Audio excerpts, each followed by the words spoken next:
This is bullshit. Kyla Harper spits as she tosses her curly pink hair back over her shoulder. Let me move this up here.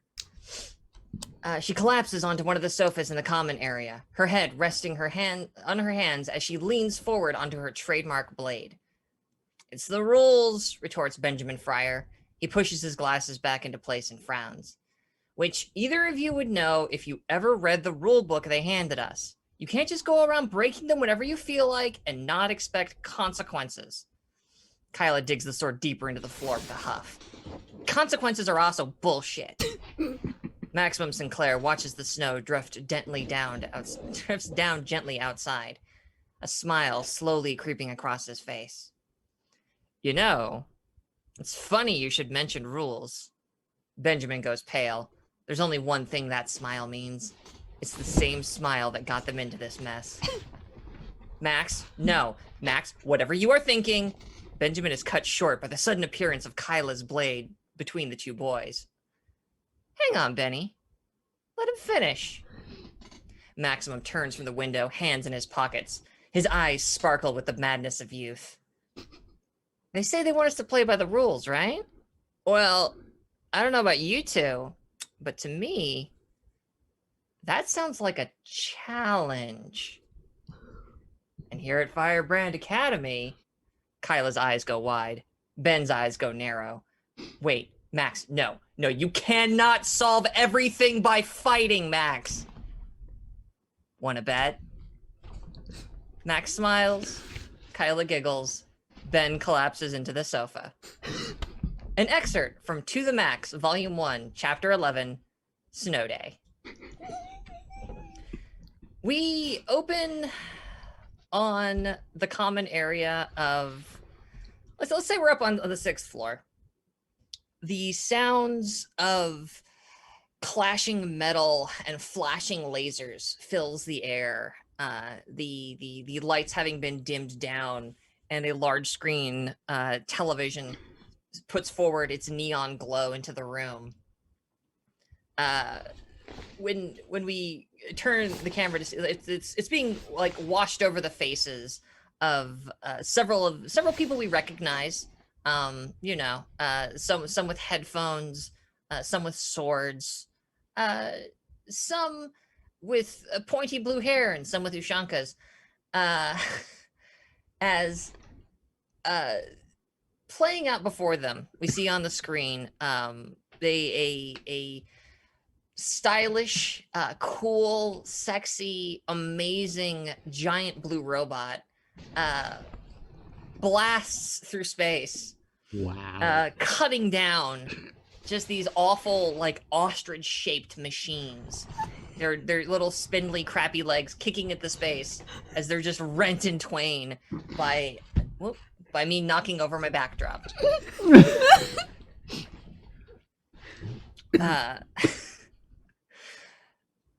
We join our heroes on anime night.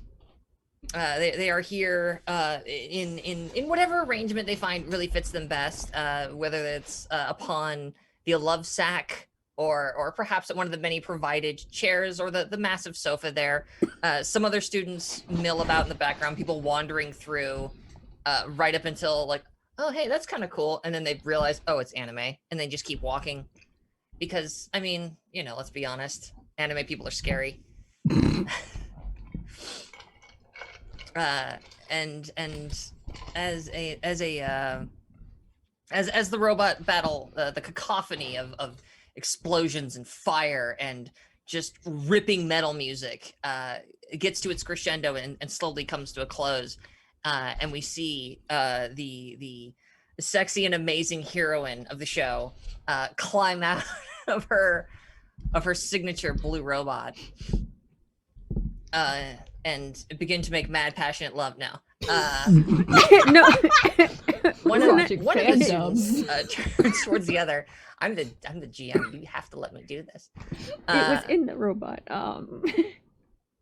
One of the students, whose name I'm briefly blanking on, here we go, turns to another. It's Montgomery. Kind of leans over to Esme and Artyom, and just says, "Okay, so So is this? Are these the same as the bug people, or are these different? No.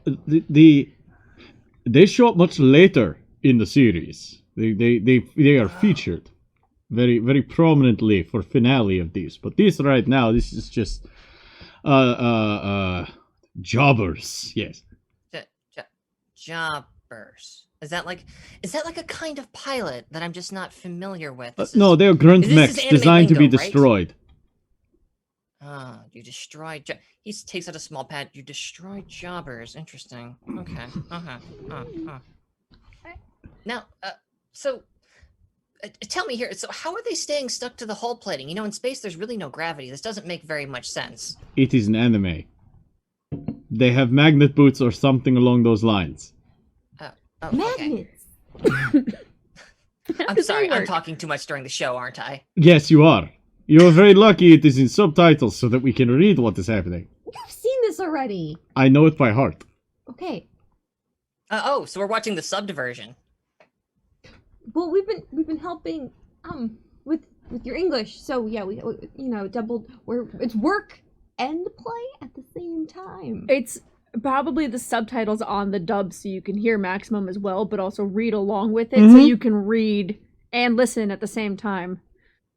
Okay. This you can sense the mild discomfort at this pseudo compromise between subtitles and dubification. There is a one of the male students. He's got like a breastplate on, and he's got a long sword that he's kind of like got leaned against him as he's sitting on the floor, propped up against like the arm of one of the sofas, and he's just kind of sitting there in a huff.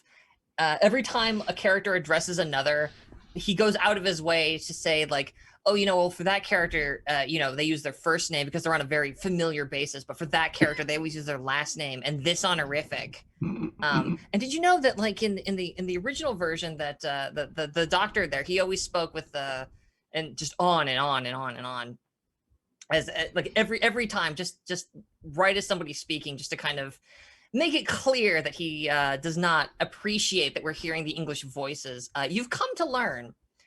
This is a student named Frank. He's got kind of dark skin. He's got short, very straight hair. He's got a couple of scars across his face, and like you gather from his appearance that he's a bit of a swordsman. He's sword-ish, but he mostly came around, as you may recall, way back in episode 1. Eagle-eyed viewers who watched the anime show, who like paused when subs versus dub guy walked by. This is that same character, and he's generally making a nuisance of himself. Frank. It's. You will be doing us the favor of being quiet for the next at least 15 minutes so we can actually enjoy show instead of being reminded about how inferior we are. Well, but it's just that you lose a lot of context if you don't have... See, because, like, she uses boku, which is weird. That's a very masculine way of addressing yourself, but normally... I would like to point out that you are very aerodynamic if I put enough force behind the throw. Great, give me an intimidation. Your RTM, do it at +10. I think it's... That's a brawn skill.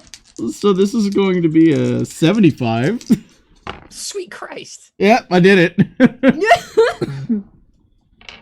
He just kind of like looks at you, like he does the like eyes go down, eyes go up, gulp, turns back to the show. Thank you. If you keep these up and you are good, the Moroz may bring you gunpla for Christmas. What? Santa. Oh. Yes. Dougie leans in between the two of you and says, "It's like a toy thing. My brother is like way into these toy robots." Yes, What's up? I You have guys full watching I have anime? full master line of season 2 designs. Well, season 1 didn't have any. Oh, That's why it sucked. It had no robots. I would like to inform you that it did, but it was only in design documents. They did not have budget to implement them for first season, but Whatever. second season. I like the headless lady in season 1. And Dougie slowly removes himself, shuffles down. Where's Sandra at during this? Xandra's on a smaller couch over on the side, just kind of curled up under a blanket with a book propped up on her knees, just ignoring everything that's happening with the anime, but still in the room with everyone. What kind of book is she reading? It's probably another medical text. Like, it's she's in her own study way of reading. It's not something that's needed for school, but she still reads it. Like a magazine, but it's still medical themed magazine. Oh, I mean, it could be like a medical journal or something too. I mean, Yeah, it's just something she found interesting and decided to pick up to read, and it's literally sitting there going, totally. I don't think they realize how muscles work. Like, just in her head, just not paying attention, but enough to keep her mind occupied from having to actually pay attention to what's going on the screen. As you were doing so, hang on, I gotta fix more stuff on my computer. As you were doing so, you just you hear the Dougie's familiar voice just while you've got your book like pressed up into your face. Yeah, no, I wouldn't want to watch Star Wars with those nerds either, huh? Like, it's not Star Wars, and I've watched it so many times. I could probably recite it. I just don't want to. oh, really? Could you? Like, that'd be cool though if you did. Like, come on, I bet you don't know what well, there's that angry lady. She's got the sunglasses. What's she gonna say next? Does he mean Ragna? He's pointing at Ragna, who is currently on screen and berating somebody. I start reciting as she's saying the words, but in the most monotonous way possible. And then I go and I look at him and go, you know, they haven't even said her first name yet. And then just put my book back up to my face. Man, that's cool. So you're like a nerd too. That's all right. That's all right. It's, you know, hey, Put the book down and went. Like, it just slowly goes down from here to like. I You haven't read that one why myself. I Is know this series, right? this is that thing with your Yes. FATHER in it, right? We're over on the other couch. I know, he's too into the show anyway. It's just funny because Artyom not spell? Yeah, Artyom was busy over there going, "Want to set the universe on fire." Yes. Xandra just slowly closes the book. Yes, Dougie. It is. Oh, sorry. This is like an awkward thing for you. That's why I'm reading. Well, hey, you know, like maybe you want to just like get out of here or something, like, you know, like blow this whole scene. Like, it's pretty. I don't really like cartoons either. I mean, none of my dads are in any of them. I don't. My dad's just. He's a foreman. He's not in. I am oversharing. Actually, is what I'm realizing I'm doing here. So, you want to go, or you want to stay? You want to stay, and I'm just gonna go over here. And he just sort of turns and walks back over to where Xandra, who had been too flabbergasted to say anything, is just like fish out of water, just mouth open, closed, winces, and just blinks in confusion and reopens the book, puts it to her face. Meanwhile, back on the sofa, sitting next to Artyom, is a character we haven't seen in so long. I've actually forgotten her name. There it is. Vicky, who you may recall from way back, way back, is one of your immediate neighbors. Vicky was the girl that you saved from the two hooligans whose roommate was expelled for being a butthole. That Vicky. And she's there, but we noticed that she's not really paying attention to the show. She's just kind of turning and watching as Artyom hums along the closing, like bops along with the closing theme. She's just kind of like staring dreamily at him. Artyom is just watching. He is completely absorbed. I think the word's oblivious. Focused.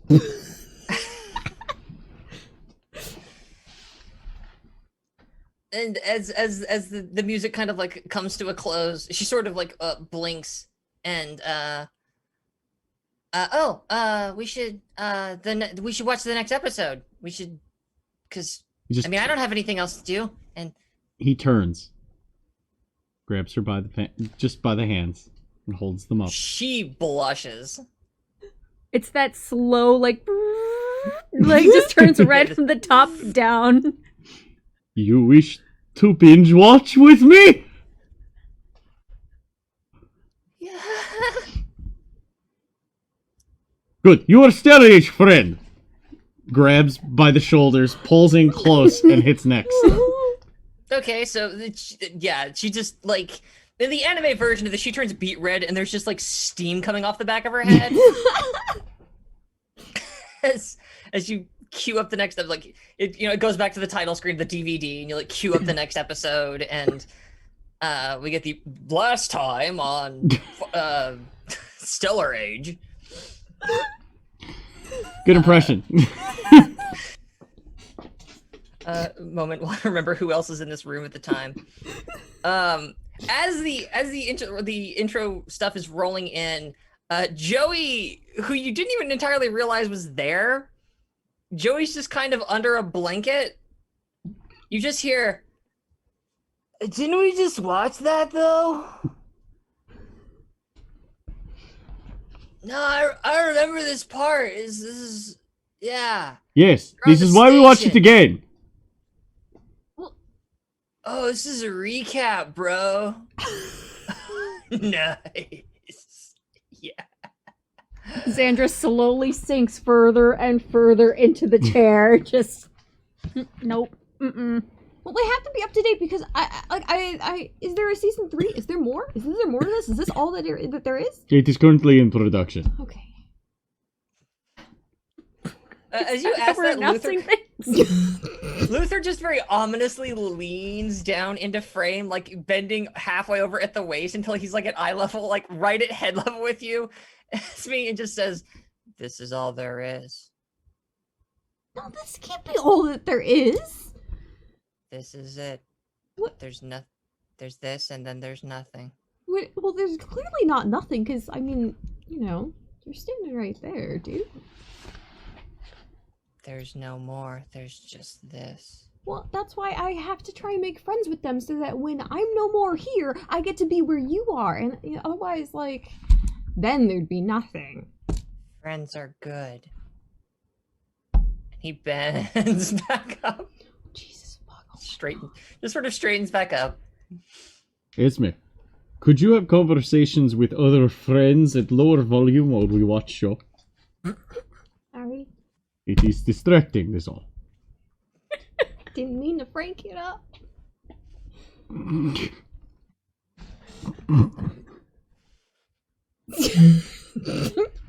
okay?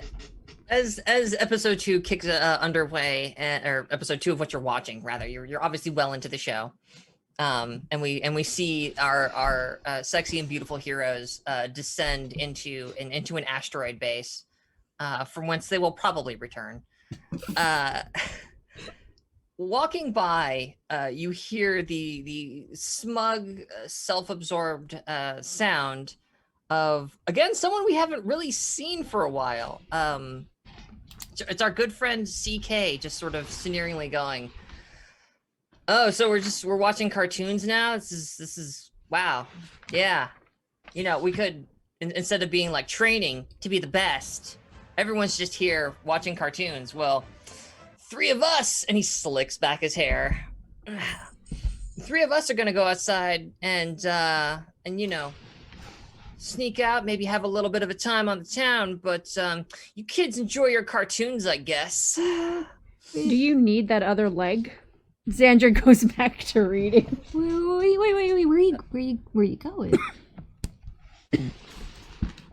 I forgot his name. Shit, the other guy. Apologies. Will kind of like leans over to CK and says, "It would be for the best if you perhaps didn't tell them what horrifying crime you're about to get up to." No. She asked. I should answer. Listen. We got a line on some fake IDs, right? We're gonna get out of here. We're gonna go hit the club scene. We're gonna do it up big for Christmas.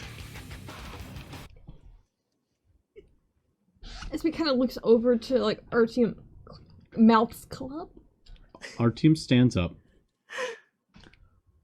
pauses the show, walks up to him, gets like chest to face with him. CK is like average height. You have like almost a foot on him. Standing above him, just kind of look down. There is something that we need to address. Is it how to properly sneak out? Is it your BO? Because you're real close to me, dude. These are not just cartoons. Oh no. These are animated features. And you would do well to recognize them as such. Anime is an acceptable alternative. Do we understand each other? Man, I can't understand half of the words that come out of your damn mouth, but all right, sure. Whatever makes you happy to make your cartoons feel good for yourself. If you need to call them Japanese animes or whatever, man, it's cool. Whatever, like, enjoy being part of the lame party. Like, he like backs up and goes to turn and walk towards the elevators. As you reach to grab him, actually, you do grab him. At like, the collar. Yeah, just there is a hand on your arm. And it's Eliza. And she's just like, boom, like instantly on your arm. Immediately in the back, there's just a small glint as Xandra has a needle that's just going between the fingers as she's just looking over the book at them. Just, I will throw this if necessary, but I'm still sitting here. Dougie kind of like looks over, like pulls down his headphones as this all starts to take on, and just leans over to the rest of the group and is, so does anybody want to take bets or? We are in the middle of conversation. If you would allow us to finish and release my arm. She just kind of like sneers at you and makes sort of this like low growling noise. At which point, Will kind of steps in. You can't really get between you, but he can kind of get to the opposite side of where she is and opposite your arm that's holding onto CK. And says, okay, we've clearly made some kind of an offense here. Obviously, we need to let's de-escalate this whole situation. Because hey, you know what? It's a great show. It's a wonderful show, I'm sure. And CK here, no, it's a terrible show. Fuck that show. You attempt to de-escalate. He continues to escalator. My sweet Russian boy. That ain't what that word means. Ugh. No, fuck this. I wanted to go out and I thought it'd be really fun, but I want to hang out with them. Fuck you! Fuck you! As we just starts like a Muppet behind Archie. Fuck him!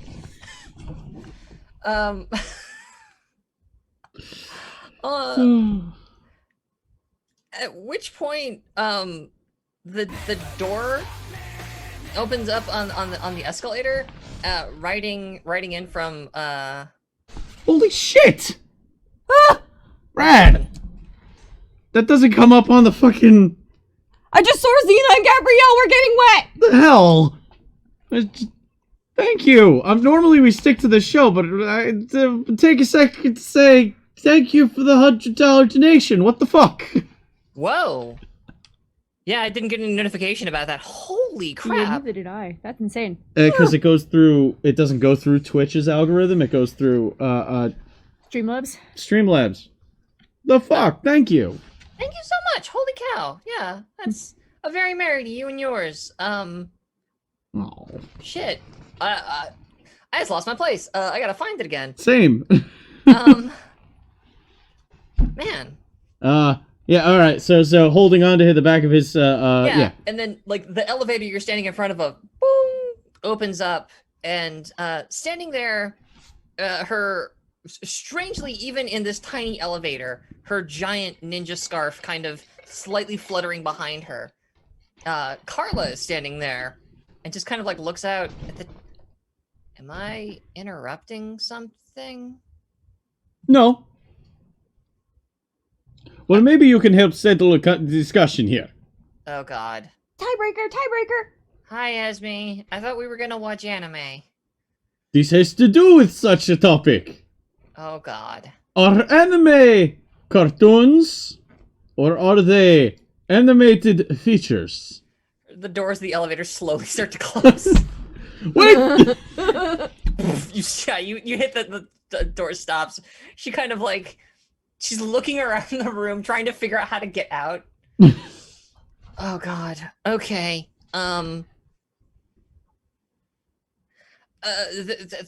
They are animated and occasionally they're feature length. I guess that technically makes them animated features. See, and just shake him a little bit. See, you were wrong. No, yeah, animated cartoons. That means cartoons. That means Bugs Bunny. You guys like baby shit. Dangerous in the back is just sitting there thinking, I do enjoy Bugs Bunny. I just... He releases him, but only to reclench his fist in a very specific setup. And I want to hit him right at the knob on the back of the skull with the strongest fucking Okay. that he can muster. Again, normally I would just let somebody do that, but because this is Firebrand Academy, people are shockingly competent at what they can do. So go ahead and give me a melee on that. It'll be standard difficulty because we'll treat it kind of as an attack, and I'll see if he can parry. Would you I consider suspect he this a cannot. fast attack? Would you consider it fast? Yes, I would. He would Okay. be at a disadvantage to parry this for sure. 100%.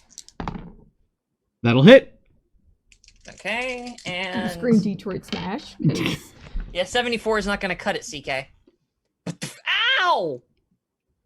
Man, and he like swings around, like, man, what the hell? And he's like, starts to like, his arms are starting to do like the cartwheel, I'm gonna fuck you up kind of thing. And Will just kind of like scoops him around the waist. He's like, no, you're not gonna do that. You're not gonna do that. Artyom will fucking impale you on yourself, you know? Like, pulling him away from the fight. I'm sure a black eye would make him very popular at the club. Just saying. It is just simple. This is how you discipline children where I come from. You refuse us to see difference between cartoons and animated features. It's funny that So I he's must trying... treat him like child. It's funny that he's trying to pick a fight after telling us he's going to do something illegal. Okay, yeah, look, listen. Xander listen, flips to the next page and goes I'm not back to rude reading. Anybody? That doesn't sound fun to anybody? Nobody? From around the corner, Lotta sticks her head out. Lotta, our fun painter friend, kind of sticks her head around the corner and just... Are you guys always this violent when you watch anime? It does inspire the soul to Since- burn with great fire. Yes. The universe. Okay. It is my wrestling way. I thought a wrestling ring was your wrestling ring. Way. It is She's my slow.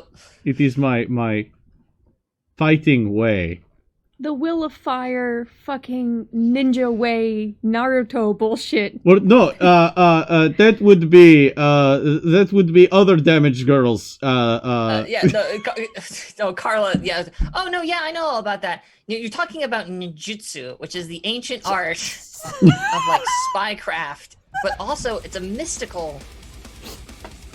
On and on and on and on and on. She just continues apace about the Met. It is really hot. I'm gonna take the scarf off. It is so fucking hot. Brief reminder: I live in Austin. It's 60 outside.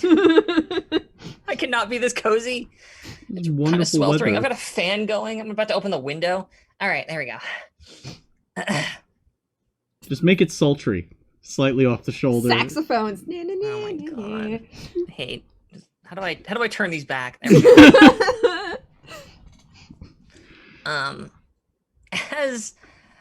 As Will is slowly dragging CK away, and like Eliza has like let go of your arm at this point, and is just doing like she can't do the stare down. She's almost as tall as you, Bar, but she's not. Why are you tall? Why are you 6'3"? She does the stare up at you slightly. She's almost at eye level. She's like 6'1" or something. She's 2 inches shorter than you. Just kind of does the like, and goes to do the shoulder check thing as she walks past. Anytime. Okay, yeah, the two of you just sort of bump. CK kicking and screaming about how nobody crosses. I gotta make sure I actually know his real name. There we go. Because I always call him CK. Nobody crosses Casey King. I'm the king, baby. Casey, the king is the king.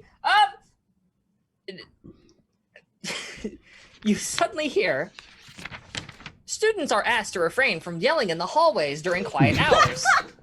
Failure to do so will result in disciplinary action. They're definitely gonna get caught. Xander. Walking over. Xander. Do you have capabilities to silence a person, possibly? I have one, but it involves punching in the neck. Technically, though sometimes they aren't silenced.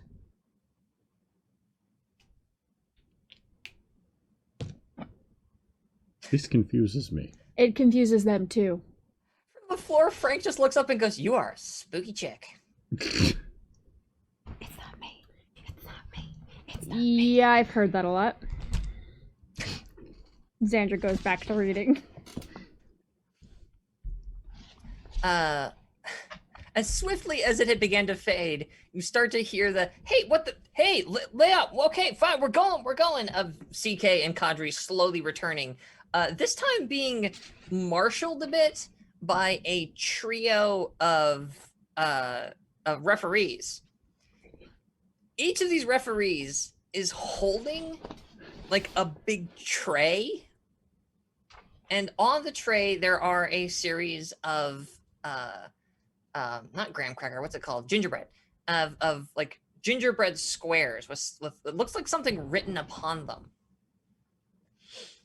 And as they float in, the three are also being trailed by a couple more students. Who have we not seen yet? Here we go. Okay, yeah. So two students you've never seen before and don't recognize. One that you do vaguely. Let's see. I don't know that I have descriptions for these two characters. Oh no, I may have oofed up on that a little bit. Here we go, real quick. Ha. There's I would call him an upside down triangle of a man. Not man, of a boy. He is got. He doesn't have the bald part on the top, but he's kind of got the Mishima hair of like, it's just got, the Wolverine hair, basically. He's kind of got like the Wolverine hair going back up into like hair horns. Young Heihachi has that, actually. Yeah, there you go. Young Heihachi. Yes, he's got the Young Heihachi kind of Wolverine hair pointing up and backwards. He's got fists that are like, they're enormous. They're like as big as his head. They're these giant, like, lanky, awful, like, boulders of hands. And he's this very large fellow. He's kind of moving very slowly. No eyebrows. He's just kind of like in like really beady little eyes. He's just kind of like looking around the place. It seems not plussed to be here. There's a second kid. He's much shorter, much smaller. In fact, he's a little short. He's like how tall is Esme? Give or take 5'3". 5'3". Okay, so yeah, he's maybe an inch taller than that. He's maybe 5'4". He's about that height, and he's in these very flowy like robes. Like he's got kind of almost a Jedi thing going on. He's got like "Hello, yes, I am a guru" kind of written all over him. He's got like the not as big as Akuma's big beads, but he's got like the big beaded necklace kind of going around, and a big old cowboy hat just popped on his head. On top of it to round out the look. Mm-hmm. Yeah, round out the look. And he's kind of doing the I've got my hands in the sleeves of both of the robe that I'm wearing, so that it kind of comes together, joins in the front. I feel like my player has a question. Yes. No. I'm puzzling. Sure. The third student with them, you actually do ever so slightly recognize. It's a member of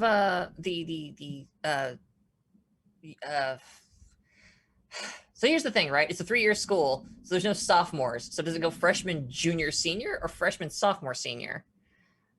We'll call it junior, I guess. The member of the junior year 666 team, a very pointy-nosed, glasses-wearing, with a nice long coat kid, you recognize Tor, who seems, yes. I see what the freshmen have done to the place. They have allowed children to take over the viewing areas. Unfortunate. Xandra, without even taking her nose out of the book, goes, "Shut up, Doc." Ugh. You again. You and your needles. Hello, how is Nick? Do not ever speak to me. Why are you here?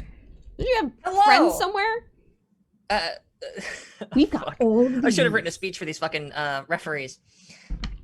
Hello, please partake of complimentary gingerbread invitations to a challenge. And all three of them kind of like put their hands forward. And you notice that on the trays, there is each of the little gingerbread things has like each of your names. Like everyone who's here has one of their names at the top. And it says you are invited to participate in the yearly winter break.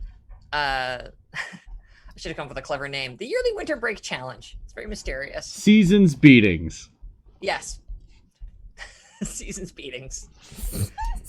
You are hereby invited to participate in seasons beatings.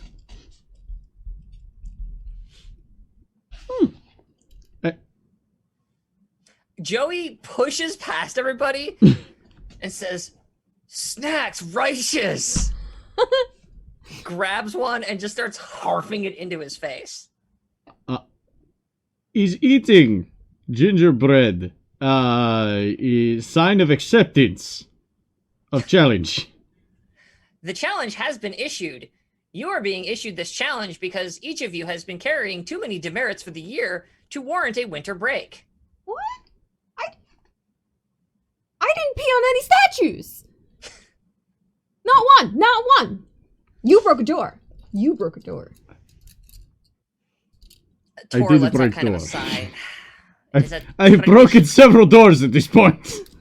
Actually, I think it's up to 3. Oh my god. Among other things, that is yes. It is something of a tradition around this school. You see, every year, at about this time, about winter break time, everyone who has racked up too many Arashi! demerits and... Something's happened? Yeah, Arashi just donated $100 directly. Holy shit. The fuck? What are you doing? I'm trying to... I can't... He's gonna become German very quickly. Trying to do a game here. Man, Arashi, Y'all, thank you. I just want to say, no, I can keep character. I can keep character through the storm. of y'all's incredible donations and your amazing generosity of spirit. Thank you so much. I'm here to tell you of a holiday tradition. For you see, it has been decreed that each of us will be spending our winter break in a sort of oh god, I want to say athletic, that's not right. In a sort of academic limbo. Now, normally we get this time off, but because each of us has performed some indiscretion against the school's principles and regulations, we no longer have that right and must fight for it. Behold, I'm sure the referees would be happy to regale us with our various crimes. I'm not... Why are you... yes, Ushanka'd one. How many of us are allowed to receive these? I'm sorry, Fox actually had a hard time understanding that. What? How many... How many of us are allowed to receive this? Oh, you, Tin Can, lay it out for them. Certainly. The following students, have been summoned to this gathering of battle. Montgomery, you have been found guilty of sneaking out after hours. Montgomery just kind of like sinks in his chair a little bit and is just, yeah, I mean, listen, I sometimes I get restless at night, and I just kind of want to go out and catch the stars, and yeah, they kind of caught me. That's a fair cop. I owe to that. It turns what this little would tray. Maximum think? Listen, he starts to say, actually, something I should tell you about Maximum. Xandra just kind of looks away wide-eyed, like, I know some of the shit he used to get into. Like, oh yeah. Carla, you have been found guilty of falsifying attendance. She just kind of like huffs a little bit. Substitution. Thought that log was gonna be bulletproof. I can just see the log now with the scarf on it. And a poorly done wig. Oh my god! It's just like a shuriken stuck in the scarf. Like what's sticking the scarf to the log. Thought it was foolproof. It turns over towards the blanket, or actually no, because he got up to get as Joey's stuffing his face. Just Joey, you have been found guilty of multiple offenses. Righteous.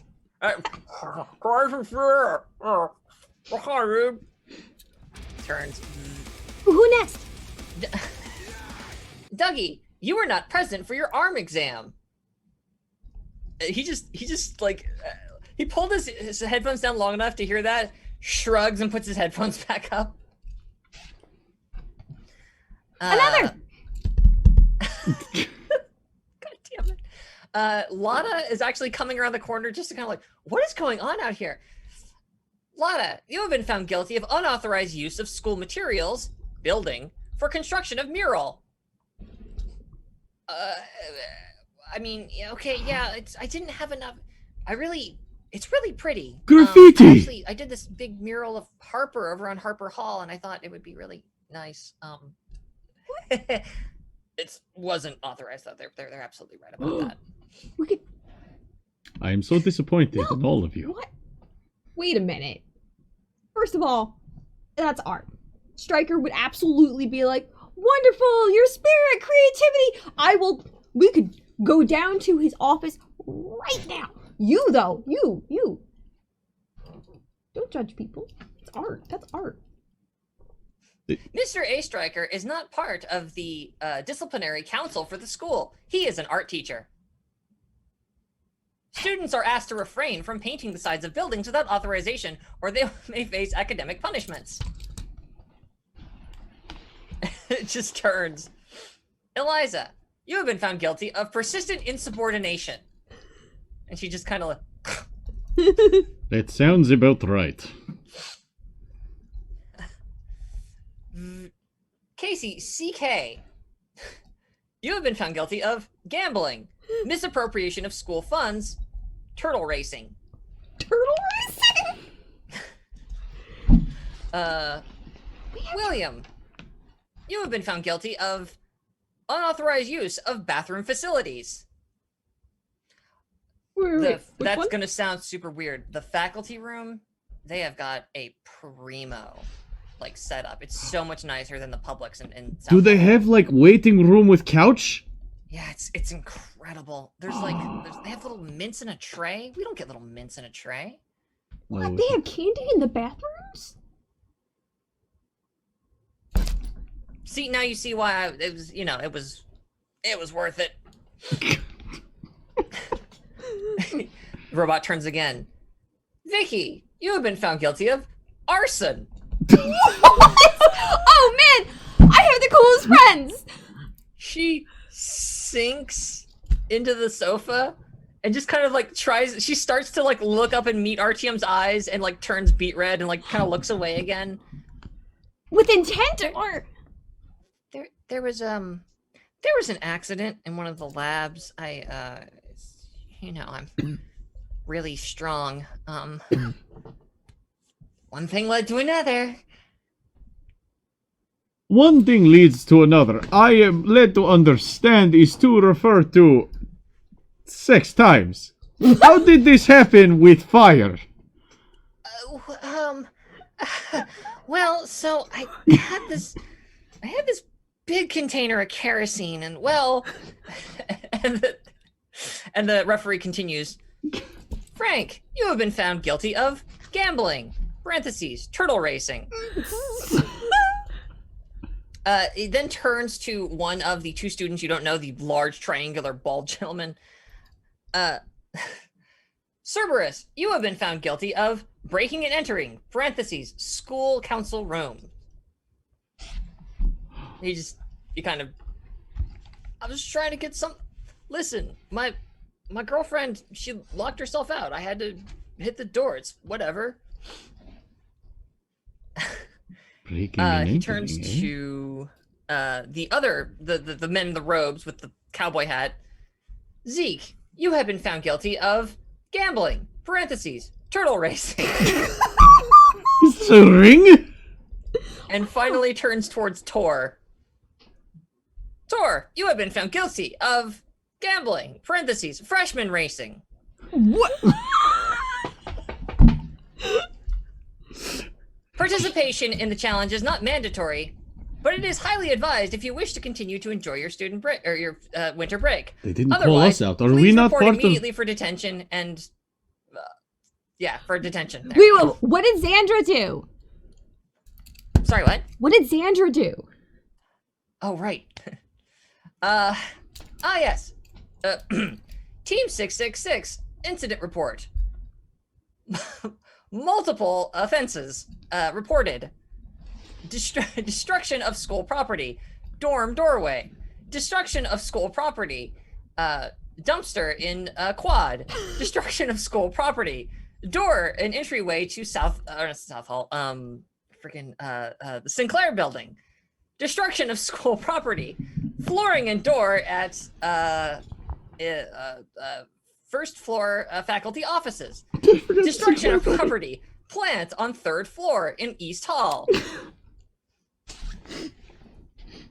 I didn't do any of it. I did one of those. I'm the good child. I'd tell your history teacher all about it, but she's probably fired or dead somewhere. Esme, implicated in destruction of door on first level Yeah. faculty rooms. Technically didn't do that. Demerits qualify participation for season's meetings. And so basically the only thing we'd have to do is detention. So I don't get to go home during the holidays. Oh no. Sandra goes back to reading. But I kind of want to. Fun is prohibited during winter break for students who do not participate and succeed in the challenge. Fun? Fun is prohibited during winter break. Okay, I'll go get a textbook instead of a medical text. No, you must have fun with us. We were gonna have Fun fun. is prohibited until you have succeeded in the challenge. We will succeed the challenge. It is fine. We are up against what? 5 turtle racists and several gamblers? Students will compete as a team against members of faculty in a King of the Hill style battle. Against faculty? Wait, faculty? We get to beat up the teachers? Wait. So, we get to beat up the teachers and then we get to have more fun? Fun is prohibited during winter break unless students have succeeded in the challenge. I mean, I was just gonna try and sneak out, but if we can go out for realsies and you could take me with you, that'd be kind of cool. Well, For the fun part. yes. I wish to participate in challenge just for... get to fight the teachers! Participation is not mandatory, but you will surrender having fun during winter break. Wait, how do we surrender? What if fun for me is studying? Fun is not permitted during winter break for students who have not succeeded in the challenge. Oh no, then I don't get to study. You may have noticed they have a bit of a one-track mind. They're not especially good at nuance. How is your neck? Never address me. You cretin. Wait, so, okay, if we have to fight the teachers, this sounds really fun. Does that mean we are all on the same team, or do I have to, like, punch them? Punch who? Them. Students will work together against a team of faculty members. Oh, I haven't had a group this big in so long. That's a full group, everybody. Okay. This seems like it'll get annoying real quick, but if it's the only way I get to not listen to you talk anymore, sure. I take the fucking cookie. Students who do not participate and fail the challenge will be assigned a referee to make sure that they do not have any fun during winter break. Wait, so even if we participate and fail? Correct! It is You will only be way to assigned ensure a that you referee can during read. winter break to make sure you do not have any fun. I mean, last Christmas, all I did was, this agent bought me pizza in a hotel room. So, like, my bar's set really low, but I think that this would be a really good year for me to try and, like, elevate that bar. So I would really love it if we could maybe do the thing. I mean, you could order me pizza too, but the referee might take it. You can't prohibit us from eating. But what if I have fun eating? We must Dude, win. does somebody have pizza? Right. If we win, we will have pizza. Righteous. Dude, I could murder a pizza. Do not murder Murder pizza. the teacher first, then you get the pizza. Murder is prohibited on campus. Students who murder a teacher may face academic and legal repercussions. We need to get the pizza. If we do not win, we will not have pizza. I'm just saying the pizza was what the only, like, we can get something else. You know, if we get the bar higher. I just thought it would be better, something better than that. I kind of was hoping for something.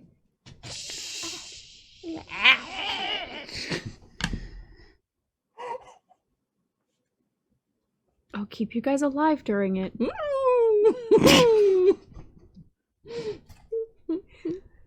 But I don't guarantee that I'll be of any help otherwise. You can let go of her mouth now. Please stop touching me. It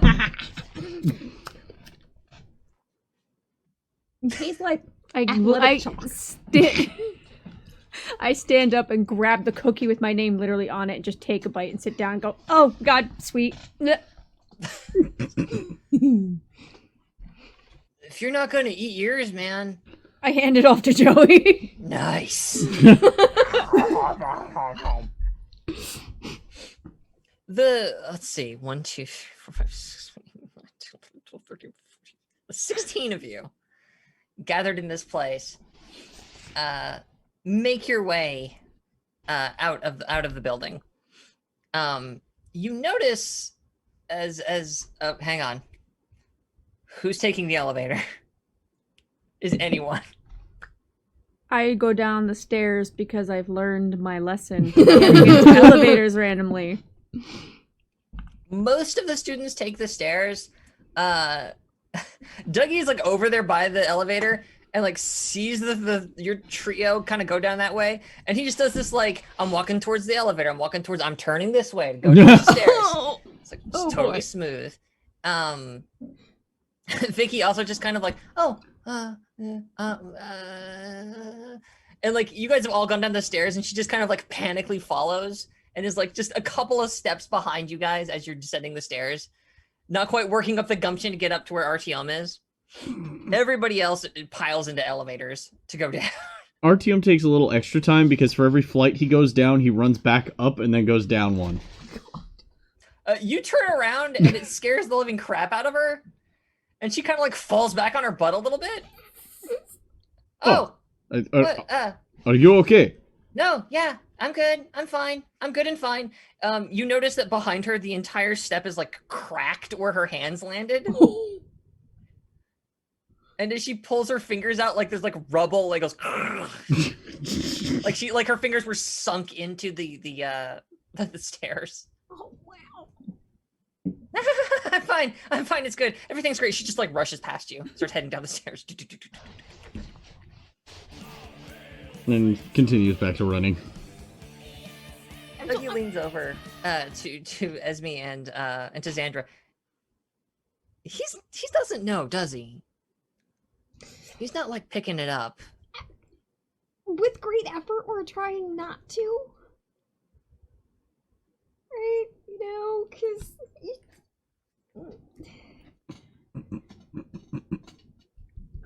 Xandra actually stops and goes, wait, pick up on what? No, this one wouldn't know either. Esme, you are the best of us, truly. It's actually really fun to watch, but at some point, you know, we should probably cue them in. Listen, you know, things, they take time. And you just have to let things run their course, because if there's one thing I've learned, is that if you don't let things run their course, you don't get paid. So... I thought if you let it run its course, you get an infection. You know what, Esme? And then he just like, whatever he was going to say next, he doesn't get to. He just kind of turns on his heel and kind of just keeps going down the stairs. When you get to the bottom, you notice that like a legion, like just dozens of these referees. I keep wanting to call them tube men for some fucking weird reason. These referees. There's several of them floating out because there's sort of this light covering of snow. It's been falling down for like the last day or two. You know, and sporadically. It hasn't been snowing constantly, but there's a light dusting of snow around, and the referees float over to like one of the. You notice that where they are behind them, the grass is kind of green and bereft of snow. It's very curious as one of them hovers over in front of you, and then like rotates at a 45-degree angle and plunges its butt down into the snowbank. Its two little arms deploy. It scoops all of the snow up into its bottom, its robo-bottom, closes a little hatch, and flies off in the direction of the pyramid. And then Is that where they keep their fucking road salt? Because I swear to God. Are we making They're just igloos? scooping up the snow into themselves and flying off in that direction. Does it look like they carry a tube's worth of snow or more than they could be able to carry? That It's is a a really pocketbook good question. dimension. I want to know if they're fucking TARDISes or if we're... Give me a scrutinize. Gladly. Difficulty? Standard difficulty, because you're not really under stress, but you have no particular bonuses. 18 will do it. I succeed. Flaps, I can hear it. I thought she said Xandra. It looks like they could about half. They're like half filling themselves. Okay. Give or take, full of snow. Okay, good to know. I'm steadily putting a picture in my head as Xandra of what the insides of these things would look like, because we have technically seen the insides. In little You kind bits. of have. It was a Asteros mess. ripping Yeah. apart one of them in front of us. Yes, he's scooped out a mess of wires and metal and So I know there's Like- wires and there's enough space for half a tube worth of snow. can be. There was also like like twisted bits of like servos and what you assume was fiber optic cabling, like whatever. I don't know. It was hard to tell. Really, it was stuff that you looked at and went like, well, I recognize what that is, and I have no idea what that material is. Yep. Also distracted by a dragon. I mean, But you were a I little wasn't- distracted at the time. yeah. Mostly at the was I moment that the they only seem one looking at preoccupied. Okay. They mostly seem preoccupied about pushing snow into their butts. The three. It was a sentence, I'm sorry. Nature's pocket. The three that are floating with you, however, pay this no mind. Please proceed with us towards the battleground. It has been set aside for the contest. And as the three of you continue to walk northeast through the area, you come upon a hill that was not there yesterday. And you see that the referees have been busying themselves. Some of them still like pushing mounds of dirt and ground into place, whilst that legion that's been snowbutting is now floating many feet up in the air over this new makeshift hill they've created, and just gently releasing the snow. Like their little hatches open up, and it's just like a and they're covering the area in blankets of a thick snowfall, much thicker than it is elsewhere. You've got like a couple of inches. It's like 3-4 inches of snow now on the ground. It's just like thick snow. Did you say 3 to 4 inches is thick Oh. snowfall? That's a light Aw. snowfall here, but I guess in That's northern cute. Cal. I don't think SA knows. It's fine. She thinks it's lovely. I live in Austin. I haven't seen snow in 20 years. You be nice to me. Oh, sorry. Fine. There's enough snow on the ground that you could easily reach down and get a 6 snowball out of it. Whatever quantity of snow you need that to be, if you're some kind of snow snob or snob, that's how much fucking snow is on the ground. Snow snob. But what's curious is that normally, so this area between the main school building and the pyramid is usually flat and featureless. It's just this rolling plain. And now there's this big hill with like trees are stuck around at random intervals on it. It's not dense, but there's just a handful of little like whatever trees are native to Northern California. Fuck it. It's snow time and this is an anime. They're pine trees. The animators don't know no better. Yeah. There's a bunch of pine trees sort of stuck around. There are a couple of small rocks. And the snow is not like evenly applied. There's like little like drifts occasionally that is where it's kind of piled up a little bit. We should go sledding. That sounds like this is like an action park. Xander, Fun is would you wish prohibited. to go sledding? If I guess we win the challenge, otherwise no fun, right? We must Fun win is the challenge. prohibited during winter break unless you have completed the challenge. If We we must- lie to them and say and we don't smile the entire time, do you think we could do it anyway? It's easy for me. That would be very difficult for myself. Do you I know mean- my heart? Let's see. How would they put this? Thorough biometric data will be assessed in order to determine if students are having fun during winter break, whilst fun is prohibited. That's really invasive. Please take any privacy complaints up with Vice Principal Fryer. It occurs to me I don't even actually know who you would take that up with. My I can counselor? provide you with contact information if you wish to have it. No, I got it. To which you, from the top That's of the right, hill, you Uncle hear a Fryer in the booming phone. voice that says, "No need for contact information." And standing at the top of the hill, as you look, in his usual slacks, completely shirtless, with a Santa hat on, and his little glasses, there stands, hands on hips, Vice Principal Fryer. Cower, students, before the might of the campus Krampus. Oh my gosh. Who seeks to challenge my ruling that you unruly students should have no fun during this winter break? Xandra makes eye contact, pulls out her phone, and snaps a photo.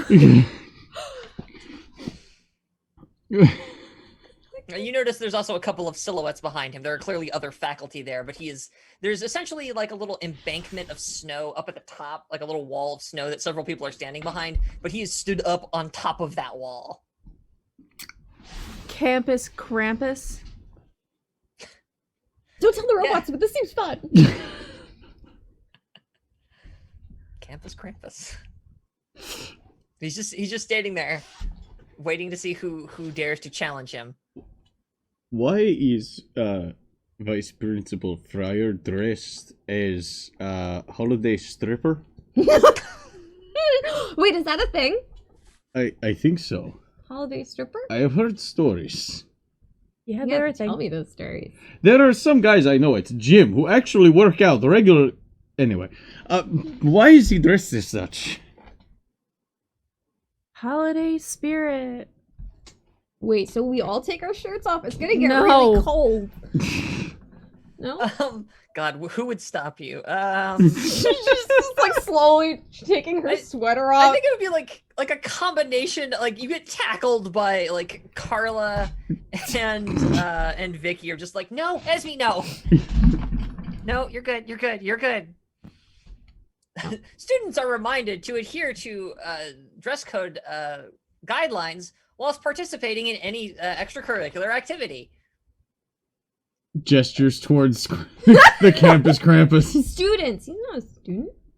You, small Russian boy, you dare to defy the will of the campus Krampus. His will is to be shirtless. After such grave crimes you have committed against this fine and esteemed place of learning, you would challenge me. It said that you challenged us He sent us cookies. with cookies. Tori just kind of like sighs and steps in front of you. Yes, we wish to challenge you for the right to enjoy our time off after this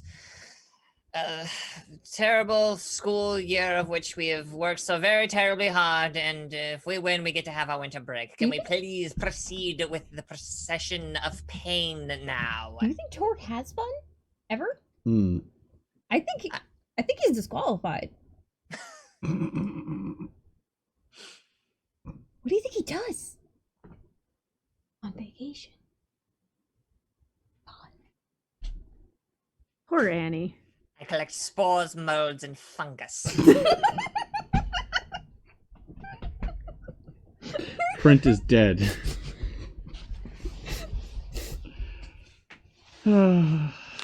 Very well. You will all face my terrible might in this, the Grand Hill Arena. Should your whole team, should your number fall before me, we shall be declared the victors. But should you manage to knock all of us from this hilltop, then I will concede your demand to have fun on your winter break. The campus Krampus has spoken. He seems really into this. He would. So we just gotta. I suppose trying to count how many people are up top to be like, we're gonna knock over. Sure. Give me a Ooh. Give me a scrutinize at minus 20. This is a hard one. Yeah. There's a reason for that, trust me. Yeah. They're down behind a ridge. They look kind of Oh my god. My elf, I see it. What's up there? What'd you roll? I rolled a 14. Holy shit. Okay. You see well, you see a shirtless, Santa-hatted Benjamin Fryer. Can't unsee that. I got pictures now on my phone. You see a woman with light brown, like super tight curly hair, like curly hair. That's kind of pulled back into like a giant bun almost, kind of sitting on top of her head. And she's got these massive aviators on. And she's wearing a tracksuit that is red. Actually, it's very similar to our friend RTM here, except it's red and it has white stripes. And she's head to toe in a tracksuit. She's got like a whistle that she's wearing, like around her neck, like on a coach whistle, essentially. You see, okay, so you see a gentleman with short blonde hair. He's, you know, the blinking white guy meme. You see someone who looks kind of like that guy, standing up there. He is wearing a holiday themed sweater. It's got trees and snow. In fact, he's wearing a sweater. It looks very much like this, where it's just snow and trees, and he's kind of got this big puffy sweater on, and he's got just kind of this like not placid grin, but kind of this just like a neutral like, yeah, it's good to be here. It's very good posture. He's standing up very straight. And then, kind of in the back, you see this hulking mass of a person. You can mostly see them because even though they're in the back, you're pretty sure they're taller than Artyom. They are wearing a parka with a hood pulled up, and a pair of snow goggles, red, on the lens, with a like a black balaclava pulled down, so you can't see any of their face at all. It's just the mask and the snow goggles and the hood.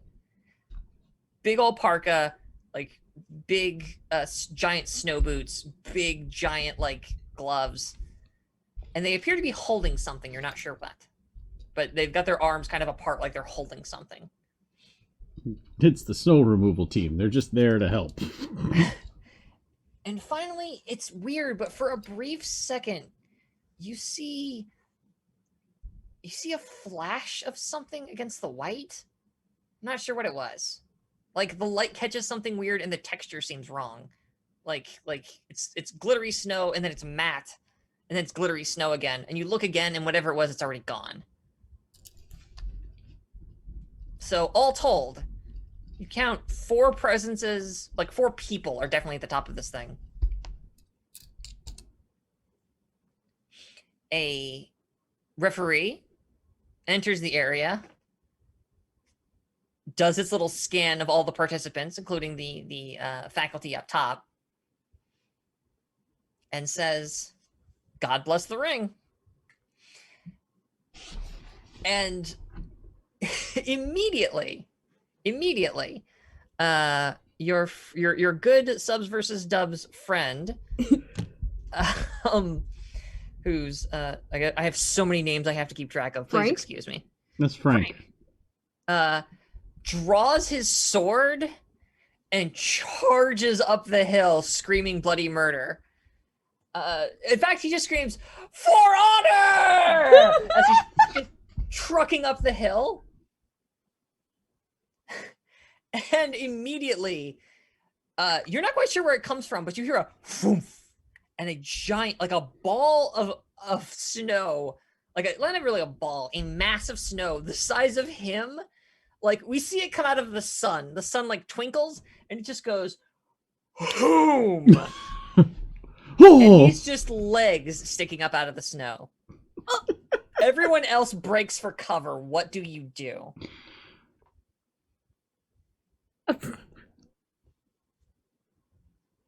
I'd probably try to dodge out of the way.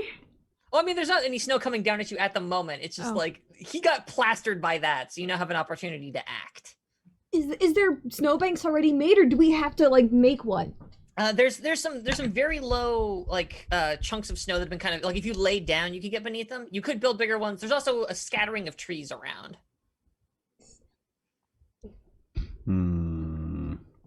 This is your native terrain, Artyom. What do we do? What indeed? He would actually try and catch the snow. Interesting. Okay. So Artyom's gonna like step out into the line of fire and start trying to get up the hill. Oh no, I'd try to catch Frank. Oh, you're trying to say poor Frank. Okay. In that case, He ate it for recon. Give me A. This almost feels more like athletics than coordination. Because you're trying to kind of like not go flying with this snow. Yeah. Go for it. Give me that at A. This is gonna be a -10, so what is that? Challenging? This is gonna be challenging for Artyom. Okay.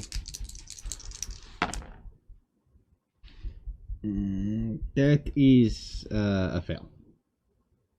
But yeah, you run out there very valiantly. And Artyom, it's big. It's so big. It blots out the sun as it flies your way. And he makes his valiant effort. Like he raises his sword as though to split it in twain and looks back and is like, Artyom? And just blammo! Like it slams into him and he slams into you. And the two of you go sliding back down to the bottom of the hill. He's out like a light. He's just done. He is utterly unconscious. He's got the swirly eyes. He's like, no. You are now half buried in snow and Frank. We're not that close. I mean, proximity-wise, you are at the moment because you just... Nice. Never thought I'd be half buried in Frank for this show. Are there any trees that are near our faculty? The trees thin out significantly as you get closer to the top of the hill. They're densest down here at the bottom, and then it just kind of slowly becomes an open area up this hill. This we'll call it 60 feet or so. It's a ways up at an incline. We'll call it like a 45 or it's like a pretty intense incline. We can't impale them with lumber. I wouldn't want to impale them with lumber. It would make them fall over. Could hide in the trees for now while we formulate a plan. Or we all circle the hill and go up at once. I can only hit so many people. She looks around. The rest of the students. She tries to wave over to Carla. Like, she's trying to wave over who? To Carla. Carla. Okay. Yeah. Carla's like, and poofs. How far can you do poofs that? And reappears next to you. Yeah. What's up? What's the plan? Can you like log person at them and distract them while we try and go from another, right? Yeah. I've been perfecting my multi-form technique. No. And I really think that like this is a great opportunity to test it out. And yeah, I can be a distraction, no problem. What do you guys think? I'm buried in snow. Oh. I'm not there. Oh no! Oh, that's right. You are buried in Frank. It's you two. I mean, now. I might be able to You're not incapacitated. I mean, like I'm taking a snow hit to the face. Yeah. I'm wondering if I can get one of them to run in a random direction, maybe off the hill. Make them forfeit their own position. The sound of your fucking hat. Slapping against your... I'm picking it up over here. It's very weird. It is very weird. Okay, so what would make them chase? They're supposed to be at the top of the hill. I know, but like, I'm pretty sure like we gotta get up there and then gotta get them out of there. I was only kind of half paying attention. It's really cold out here, man. Did you not wear a jacket? wearing a blanket? That's why I'm so cold. Yeah, Esme, you got it. That makes total sense. It does. Poof! He gets nailed with a snowball. Oh! This one's not gigantic. This one's much smaller. This looks like hand-sized snowball. It's personal. Oh, weak. I mean, I gotta set some things up. I can hit maybe one of them with something. If that'll confuse them enough. Xandra will pick up a bunch of snow from the ground to look at it. It's not going to anyone in particular. She's just trying to get something there, aka flavor for a potential future spell, and is just gonna like lob it up the hill. It's not gonna hit any of them. Like they could stand straight up and they're not gonna get hit at all. It's just a Test. setup. Oh. For something. Okay. You come around the tree, fling your snowball. I want you. Let's see here. How many yards away are they? You need to make a coordination test at we'll say standard because you're still behind cover. The cover's helping you out a little bit. You need to make a coordination test at standard to not get hit by immediate return fire, and then I'll tell you what happens. Okay. It's your snowball. 46. I needed 50. Yeah, I succeed.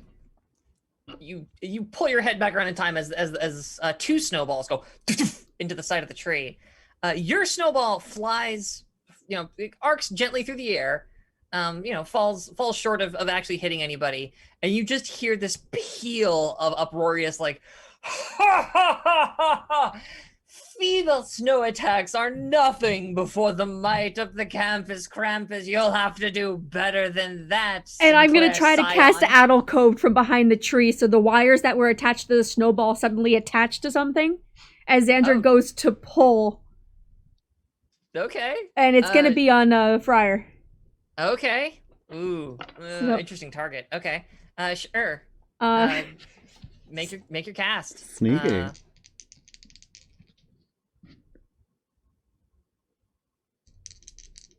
Okay, so hold on, this is a...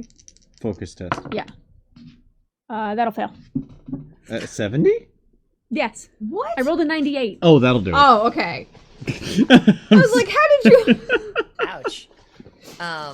Don't forget to spend your EX. Yep. He's you. What does it look like when you do this successfully? Like, what is the effect there? When it's a success, it's actually the invisible wires that they need to avoid using scrutinize. It's normally the confusion thing.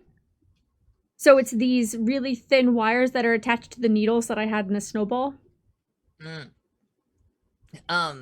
And as you go to like work your ancient and terrible art on these wires. This was an ancient. I used my mom's healing shit and came up with how to put it into battle.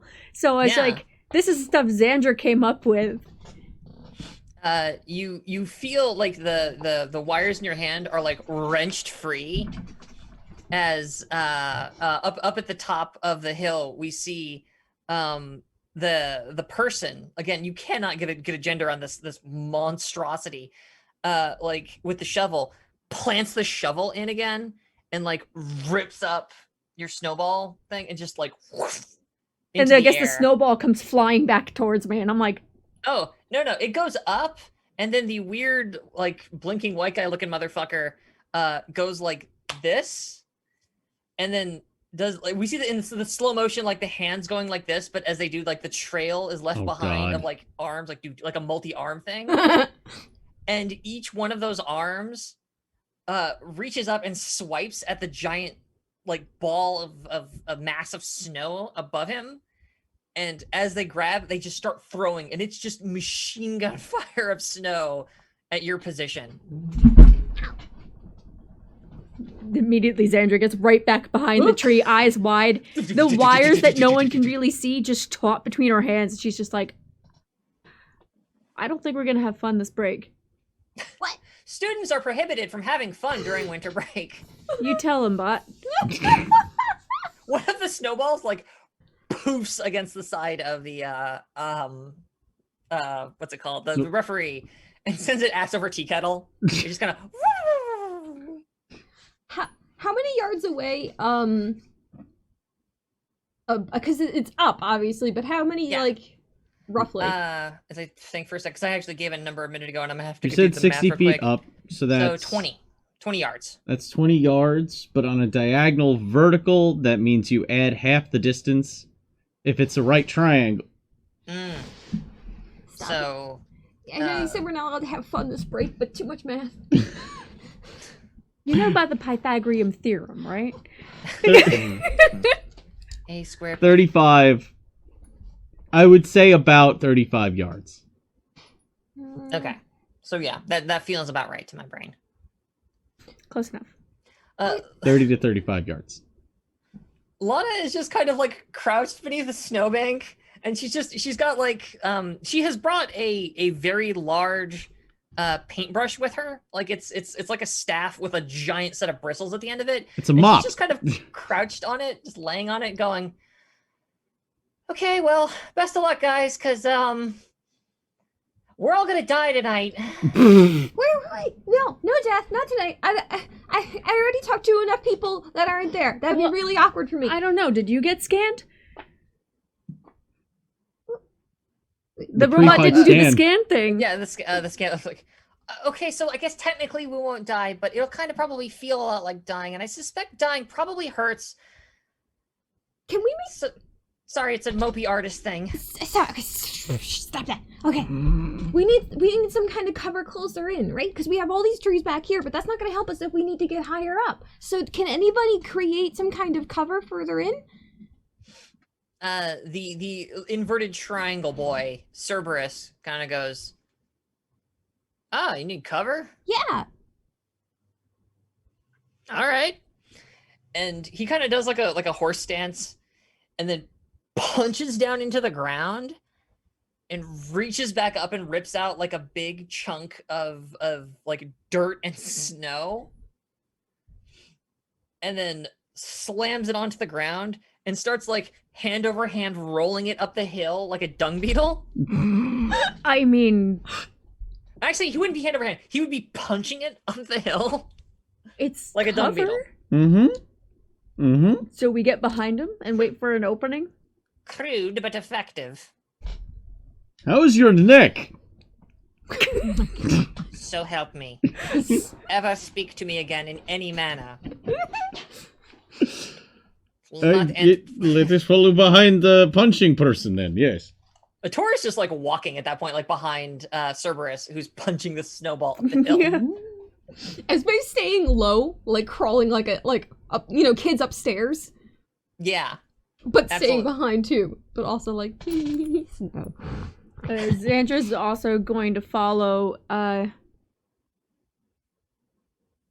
very fluidly walking up, like slight knees bent. It's not like the chill, relaxed Xandra. It's just the type that doesn't exactly, if you're looking at him, have a drop to the head like they're walking. It's just the mantis style walk thing that he's doing. It's just like, it's very slow, but she has out these needles, and it's just like looking around to see if there's any of the faculty are going to come around either side of the cover. Ooh, good looking out. Somebody's reading my notes without my looking. How dare you? How dare you? The paranoid one is going to look out for people coming around the side. Okay, so I want a couple of things then. First, I want a, let's see, what's a good skill check for keeping your freaking head down? Honestly, this is actually, I think this feels like an awareness test, as you guys are just kind of watching out for incoming snowballs. For the people behind the big rolling snowball, you're gonna make an awareness test at just standard, but because Xandra is looking for like attackers while trying to dodge, yours is a bit trickier. You're gonna be at a -10. It's challenging. It's kind of hard to do this. Awareness, not scrutinize? Finally, Awareness. awareness is coming. Awareness? Okay.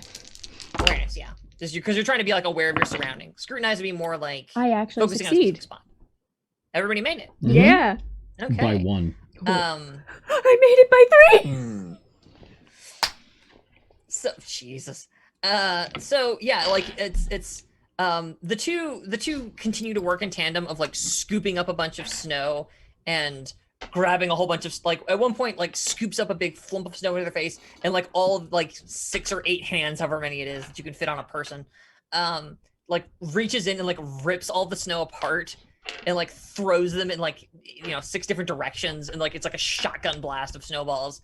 But like RTM, you managed to like dodge in and like pull Esme down, like nope, over here, as she's busy like dodging another one, just kind of like because you got covered. Most of it's pathing against that, but there's still some that are kind of stray. At one point, you notice that they've started ricocheting off of trees, which is a little weird. But you managed to avoid those. Yeah, there's like yeah, I know it's weird, right? Like a snowball, just kind of it hits a tree and like it hits the branch, and the branch flings it in your direction. Is there a question from my player? No. No. Just processing. Y'all said you wanted anime. The first thing that Xandra notices is that Dougie's walking next to you. He's kind of just got his headphones on, and he's just kind of like walking hands in pockets next to you as you're like dodging, and he's just he's walking very casually, but you notice that like a moment or two, not like very quickly, instantly out of the way. It's like it's mid-flight, and he's just like not there anymore, and poof, it lands as he just kind of like casually walks up alongside you. And as he it's the Vash the Stampede music walk. Oh yes, yeah, 100%. That's the same kind of energy, just like but as he gets alongside you, he's just kind of like pulls his headphones down again. Here we go. He pulls his headphones down again. He's like, "Oh hey, this is fun, huh? Fun out in the snow. This is way better than anime, right? Like I figured, like we get out, we got some exercise. That's always good." Did you notice Friar shirtless? I'm sorry, what? Did you notice Friar shirtless? I did. That was really disconcerting, but honestly, since he's in charge of the school, I figured like, whatever.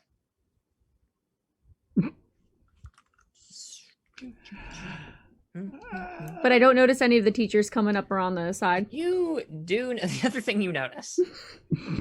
The other thing that you notice is that the snow there. Some of the trees are starting to give way to what you thought were little snowbanks, but actually they're like these large oblong rounded forms.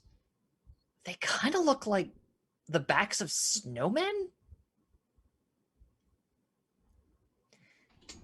And there's a sharp piercing whistle from the top of the hill.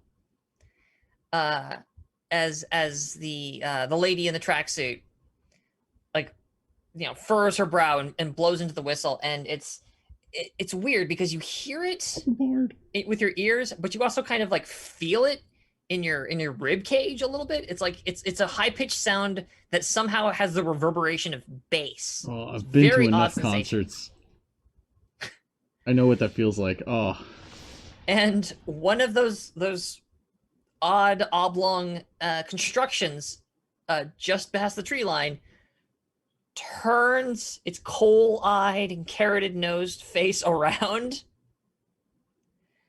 and just plows into Cerberus. Like the one you're looking at off to the left like comes flying in. Another one is simultaneously like coming in, just like slams into him, and they just like tackle him to the ground. More are on their way. What do you three do? I want to try to throw a needle at one of them and dispel it. Okay. Totally. Because I can't counterspell it because it wasn't exactly directed at me. But I can dispel something that's already active if it's magic. That's true. I am going to step in and try to hold the cover because we lost our person that was punching it forward. So it does not roll back onto us. There's more than just snow in this thing. There's stone and dirt, so... Oh, God! Just run forward and throw hands up. What about you, Esme? What are you doing? Fire. Hmm? Fire. Oh, yeah, that would be, yeah. Yeah. I also have to mark that you've lost another person. Cerberus.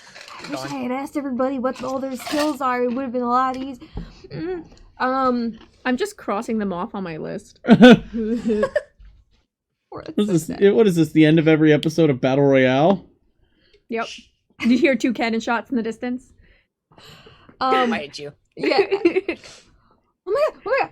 Oh! Brooks never sees snow! And she's going to send Brooke out at like to clear a line for us. Brooks never seen snow. Okay, so we're. I know. All right, so essentially we've got our large Russian child is going to hold the cover while our 2 gal pals are basically dealing with the oncoming onslaught from either direction. All right, so we're going to do the easy one first. Artyom, go ahead and give me a athletics. This was very sudden, and he rolled a big ball of nonsense.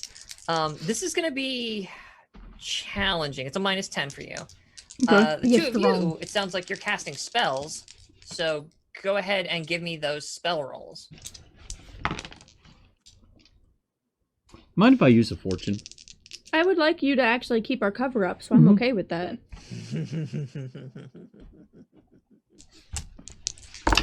Yeah, you're gonna want that cover. That is a crit. I Did you crit too? Yeah, I rolled a 44. I at least succeeded. I didn't fail, but I succeeded. It's a snowmas miracle. Happy Crimble Mass. This is way better than pizza in a hotel. Oh, okay. You said agent in a hotel, right? Yeah. Okay. Hold on. What happens when I crit on Dispel Magic? Because we're It deals 1d10 plus 1 physical peril to the caster, if it works at least. Okay. Go ahead and roll that for me. Give me a number. 1d10 plus 1 will be an 11. 11. Okay. 11 physical peril. Jesus. I rolled a 10 on the d10. Good gravy. Okay, that's bad for Coach. I'm gonna come back to that in just a second. So. Oh, right. sorry, that's not Xandra filling out the death note. That's Kirk. Critmas. Critmas. Merry It's Critmas. Merry Critmas. I hate everything. I hate it all. All right, so fucking hell. So then, real quick, what is it? So Artyom, you hold the line then. As it sounds like you got a success on the reroll. Mhm. Excellent. So you go like as you see snow, like in fact it's creepy, right? Because like they come in and they tackle him, but then like their little snow bodies sort of like move to envelop the guy and just like kind of grab him and drag him down into the snow. But you see that the boulder is starting to roll back down the hill, and you move and successfully stop it. How? Just jumping forward and 2 hands up into it.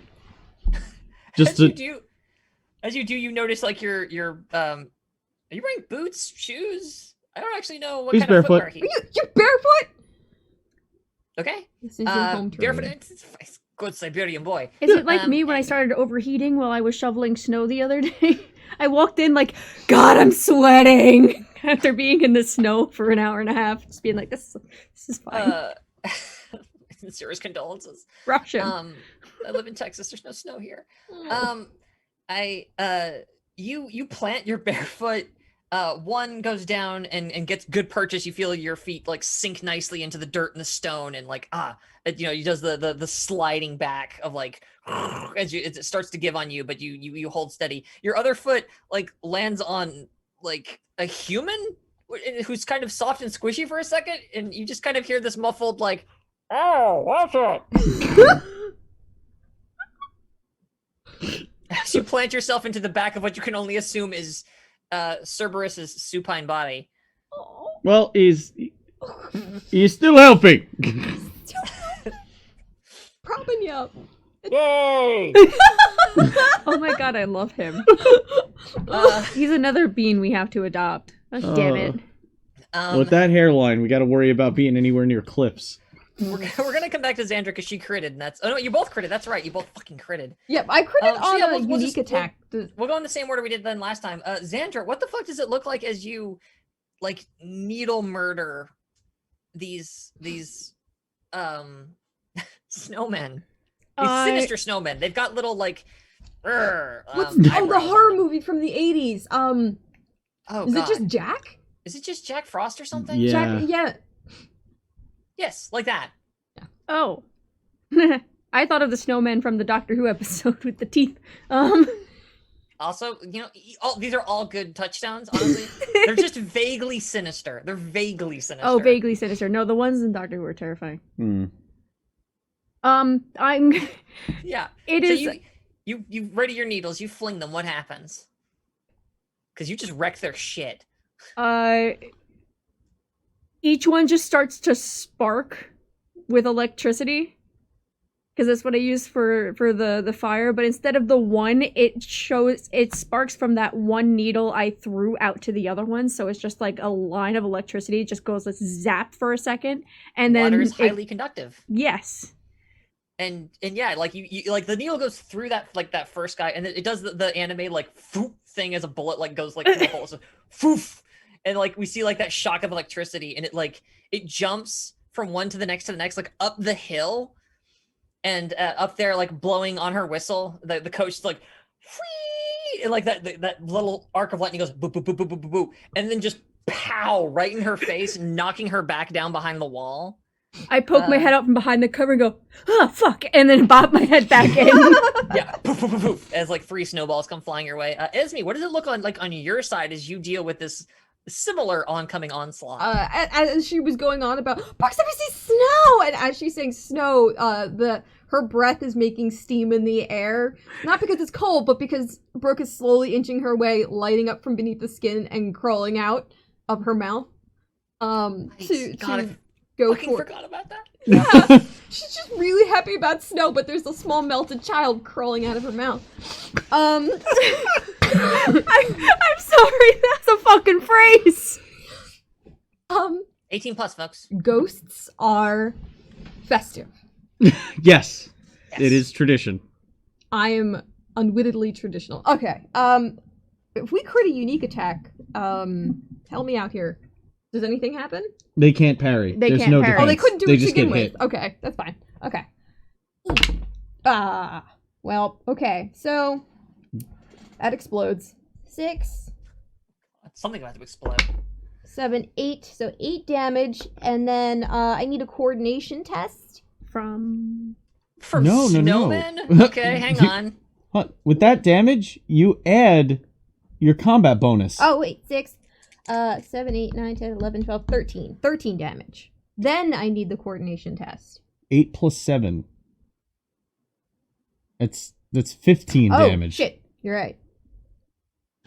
Sorry, it's fine. Okay. I'm having more caffeine right now. I promise. Look, I'm That's doing okay, it right that's now. okay. So you do... Then you do the flare test. Okay. Brooke comes out. Now, Brooke isn't capable really of speech, but it's the most joyous you've ever heard come out of Brooke. You actually, as like, fucking, A joyous death moan. kind of, yeah. Carla nearby just kind of like goes pale as Brooke goes like both arms open, running into the snow, just like, yay, it's a snow day. And as she does, the snow melts around her. Like she's leaving like a steaming path. As the snow like just steams off and evaporates immediately. And as we see this horrifying child like running towards, and then we get the reverse angle, and it's the snowman, like again, no arms, just like leaning forward, sliding towards her, and the two just collide and explode. This shockwave taking out 4 other snowmen behind this one. It just like it becomes slush and water against a tree. Just imagining a very distressed snowman seeing the child. Yeah, like as we get close to the snowman, like it's like we see like the fire reflected on its surface as it gets brighter and brighter and brighter, and then just There's like a shockwave of fire. And we get the reaction shot, like we cut to a tree and it's just like splatter of slushy and a burnt carrot like slaps against the tree and falls down. Just frosty viscera. It's like when they color blood to be purple instead of red to get away with it on Cartoon Network. Yeah. Yeah. Energy. Leaking energy. Snowmen are not full of blood. I don't feel like I have to say that. They're snowmen. These could Ghosts have aren't full been. of blood either. I'm full of dead people. Well, no, I'm not running the game, so. I want to go back to studying. Too bad, no fun here! She laughs as Brooke's running off and exploding. From underneath a snowbank from the referee that got planted by a snowball. Students are permitted from having fun during winter break until they have completed the challenge. Tuggy is still just kind of like, he takes one step back, 3 snowballs fly past him. Damn, could she always do that? He takes 2 steps forward, 2 more snowballs. Yeah. Except apparently this is the only time we can see them. As Zanja's just like trying to get her scarf that she normally doesn't wear has made her hair super frizzy because of the electricity as she's just like trying to smooth her bangs down to her face. Damn Saiyan From genetics. like the crit and the fact that the everything just sparked with electricity when the spell ended. It was just like the shit. Just as you're doing that, Vicky kind of runs up from the back and like braces her shoulder against the boulder. And RTM, you can notice it gets noticeably lighter. It's like you're not struggling to hold it up anymore. She just goes boom and is like, I got it. And she's kind of like doing the like, I'm right next to you, but I'm looking straight at my shoes kind of look. Oh, you're very strong. Thank you. It's runs in the family.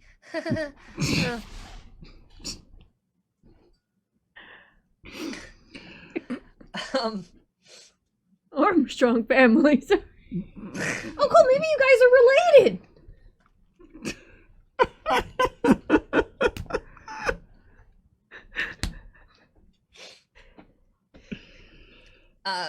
From the bottom of the hill, you notice that snowballs are now flying back the other direction up the hill.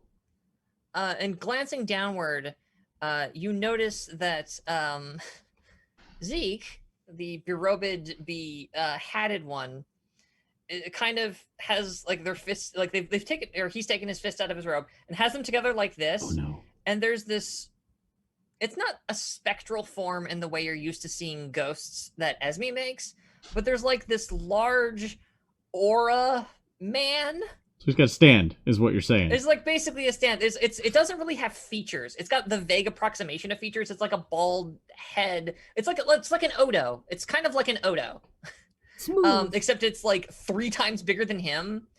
And it's scooping up and like flinging snowballs back up the hill. I want to let you know it's Zenyatta in my head now because you had him do this and he's got the beads.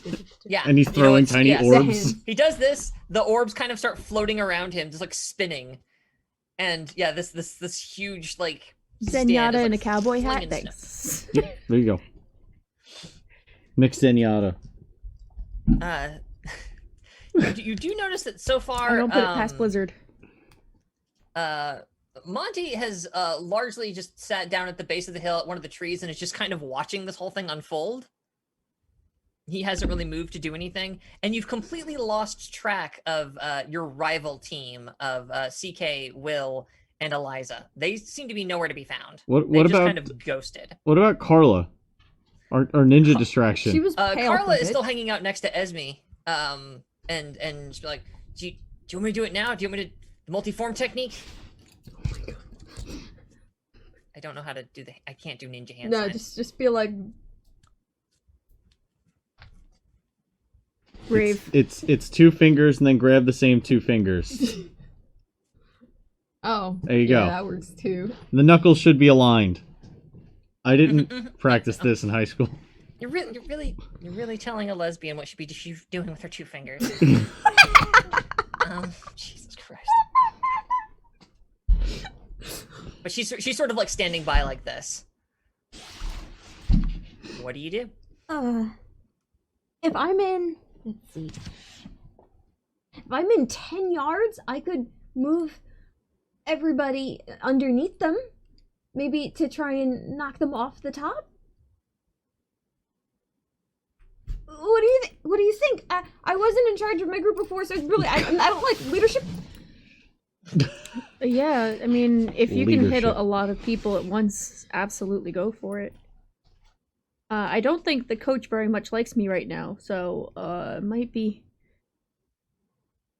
I really don't know, aside from going over and having RTM physically knock them over. I can do this if you wish. Meanwhile, with you. snowballs are still just going paff, paff, paff, paff, paff, Okay. all around your cover. Paff, paff, Oh. paff. I have slightly better idea that will help kick off this moment. Yes? Okay, you know when to go. Is this like the door situation? I'll just know what's happening? Vicky, yes? Yeah. Huh. Hi, Artyom.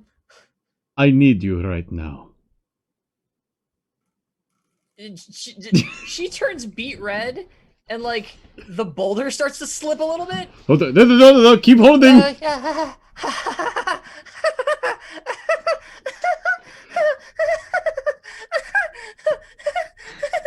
Do you want... She's just giggling, just constant giggling. I am needing for you to lift and throw this with me, yes? Oh, yeah, okay. Live with your legs. Don't want to throw out your back. Okay. This poor idiot girl. Oh god. On the count of 1, yes? Okay. What? 1! Whoa! Make me... I almost want to make this... Okay, this needs to be 2 things. This needs to be an athletics test to make sure that you can do it, and then it's going to be a ranged combat test to make sure it gets somewhere useful. Okay, so hucking Now. and then accuracy. Basically, yeah. So All yeah, right. you're gonna be rolling athletics again because you've got Vicky helping you. That is only gonna be at a -10. This is just challenging. Doing this on your own would be arduous. A 3. Yeah, between the 2 of you. Oh god, you're way taller than she is too. So as you try to like, the 2 of you lift it, and like you just sort of lift it standing. She jumps a bit to get up to your height. Cause she's like, God, you're 6'3". She's like 5'5", 5'6", somewhere in that, you know, around a little above average. She's kind of like, and then she sees you keep going up, and she just like braces her legs and jumps and pushes a bit more. And the 2 of you like cock back, away you go, and yeah, give me a ranged melee or a ranged combat, ranged attack. Can it be ranged melee? Ranged melee? It's a ranged touch attack. No, give me a ranged attack. All right. Standard difficulty because it's kind of weird. Would I'm you gonna see if miss. somebody can parry it. You want to use some fortune? I feel like this is very cinematic. Vicky Sure. will be very upset if you fail this. She'll think it's her fault. Here we go again. Bring it. Bring it, nerd. That's worse. That is worse. It's not a crit fail, but it's still a fail. Okay. Huh. Oh. The horrifying rock, dirt, and snow cover, the thing that was protecting you, flies through the air, and you see. Actually, we kind of see. We get the perspective of the top of the hill at that point, as it sort of comes up over. Like we see it like rise up over the hill suddenly. And several of the teachers like cow, like 3 of them are just like, "Ah, shit." But the vice principal he just kind of like, there's a moment of like, oh, and then, and as it's coming down at him, you see him kind of like pull back his arm like this, and then right as it's about to impact, he reaches up with like a bladed hand, and the anime like stops, like everything is silent, and just whoosh, there's a freeze frame as he contacts, and then we see his hand curl into a fist, like he's doing like almost like a 1-inch punch as it's moving. Yeah, he was on Maximum's team and stayed there. Yeah. And the back of the ball of shit, of like stuff of like rock and snow and garbage just explodes into the sky. And a gentle snowfall begins to as that stuff kind of like starts to hit the ground. And he steps back up onto the to the little embankment, like puts a hand on his knee as he kind of like leans over. You are nothing before the mighty god hand of the campus Krampus. While he's doing that, Zandra's gonna grab her hand again and pull and try Adelcoved again on the vice principal. Well, before you get a chance on that, that is where we the little eye catch comes up as we go to commercial, because here's where we're going to take our break. Okay. Aha. Because it is 9:00, so it's break time, folks. This is the time about the halfway point in the stream where we invite everyone to get up.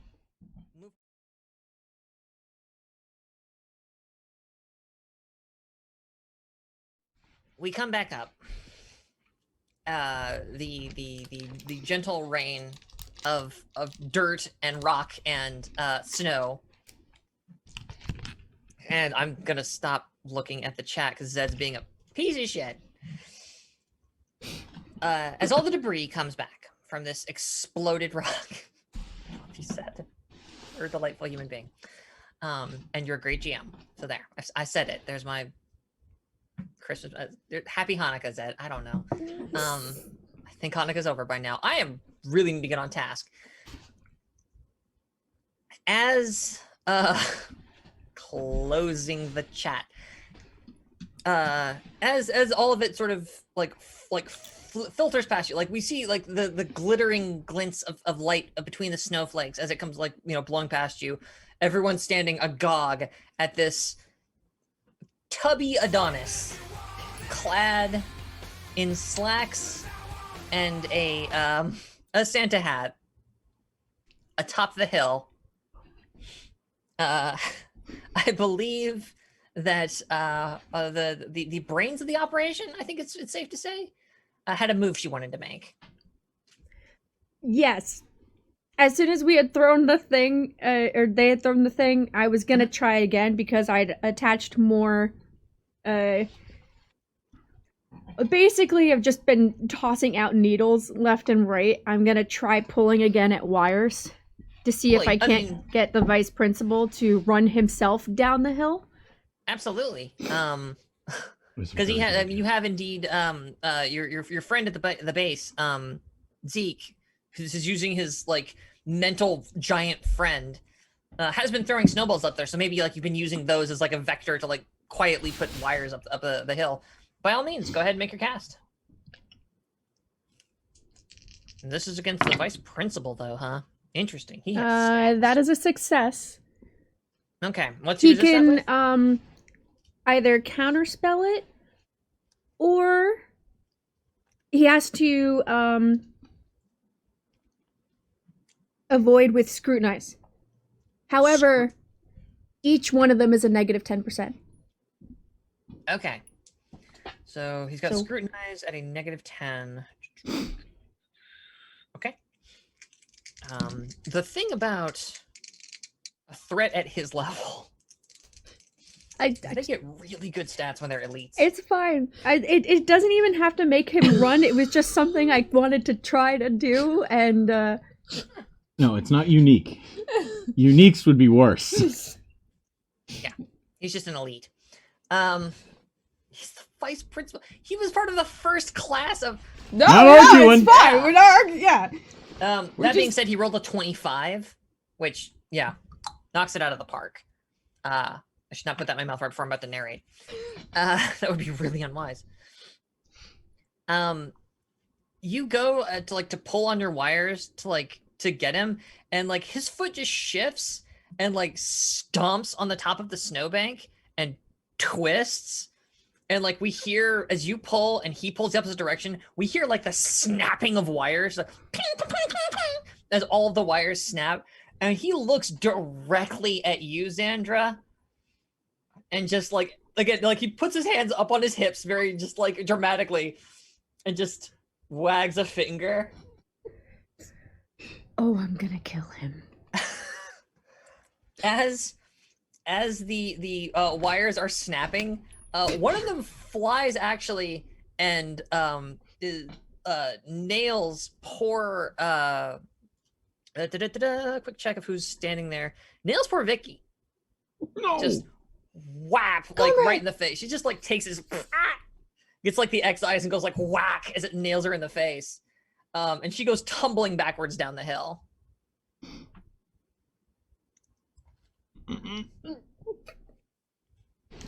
Oops.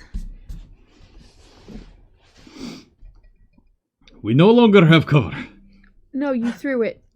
I will become cover. And I'm going to turn on Aegis and just start walking up the fucking hill. Ooh, very good. Yeah. Give me that casting roll. 60. That'll go off on a 5. Nicely done. Yeah, does your Aegis look like anything in particular? You just like muscle power. Zangief muscle power for you. You just...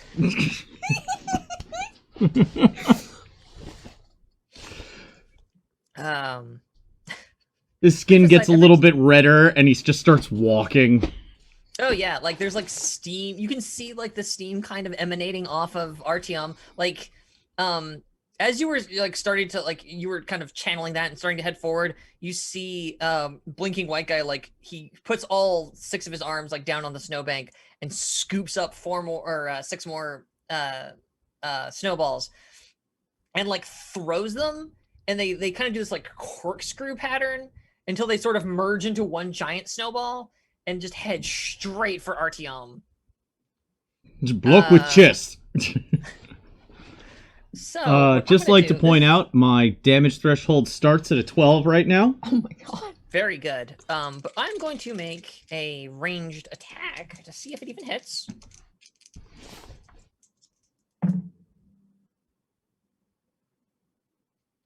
No, not for that, teacher. 68's not going to cut it. Because of your situation. So yeah, like this thing like hits you, and like for a moment it's terrifying because it plows into Artyom, and we see it kind of like it's like in a cartoon when somebody like slams into the ground, they leave like a them-shaped hole. There's kind of a them-shaped hole in it for like a second, and then Artyom takes another step forward, and the whole thing just like explodes off of him, just boom, as he kind of steps through. Look. And marches his way end over end up the hill. It's a march. It's not really running. He's just yeah, moving forward. As you do, you're getting pretty close to the top now. Honestly, it's probably only 10 yards away at this point. Oh. Like you're really close to the top. 10 yards, you say? 10 yards or so. I want everybody to give me an awareness check at -30. This is arduous. -30. Yes. Yay, I have a 20 at least. Yeah. This is Awareness? This is I the don't have whole thing awareness. for I this have event. nice, so I need to roll under a 10. I actually fucking make it. Are you kidding me? I rolled a 2. I rolled a 9! Yo! Esme? No. No. All right, so Esme's a little distracted. Anything in particular distracting you right now, Esme? How you doing? I think she's having too much. I don't want to say the F word. Looks around for Fs. She's laughing. prohibited during winter break until students have completed the challenge. I love If he's them upside so down, much. If he's upside down, Yes. when the confetti goes off, does it come out of his butt instead? I guess we'll have to find out, won't we? This is what we must live for. We need to know.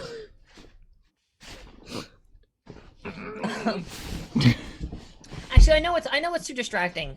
Because your good ninja friend is kind of like walking up behind Artyom. It's like, he was really terrifying earlier, but this like whole whatever he's doing at present, kind of amazing, honestly. And I wonder if like he has any ninpo that he could teach me. I think if you go to the gym with him, he'll show you a lot of stuff. I just don't know if it's. He'll. And she says, "Hey, listen, we should really talk sometime about like that fire girl. That was like a whole." And like as she starts to speak, meanwhile, Artyom, and Xandra, you notice that there's a chunk of snow. Like as you're walking, like the snow, it doesn't look like snow for a second. It looks like there's like a conical shape that kind of like is crooked at the top, almost like a bent what do you call it, road cone kind of thing, sticking up out of the snow, and there's like an area around it that doesn't have any snow, and as this slowly lifts, it's very rapidly, it suddenly pops up out of the snow, and you see what you're actually looking at is the top of a conical white and trimmed with fur witch hat, underneath which there is a woman. The underneath witch. 5, 4, 3. We're all dead. We're all dead. Underneath the hat, you see the form of a woman with wild, kind of bulging eyes. Her skin, a very vibrant green. Her clothes, a white and fur trimmed robe, from which like green gnarled hands very quickly protrude and end in these sharp yellowed nails as she leaps forward, bursting out of the snow, and says, "I'm a sleep witch. I will not fight you."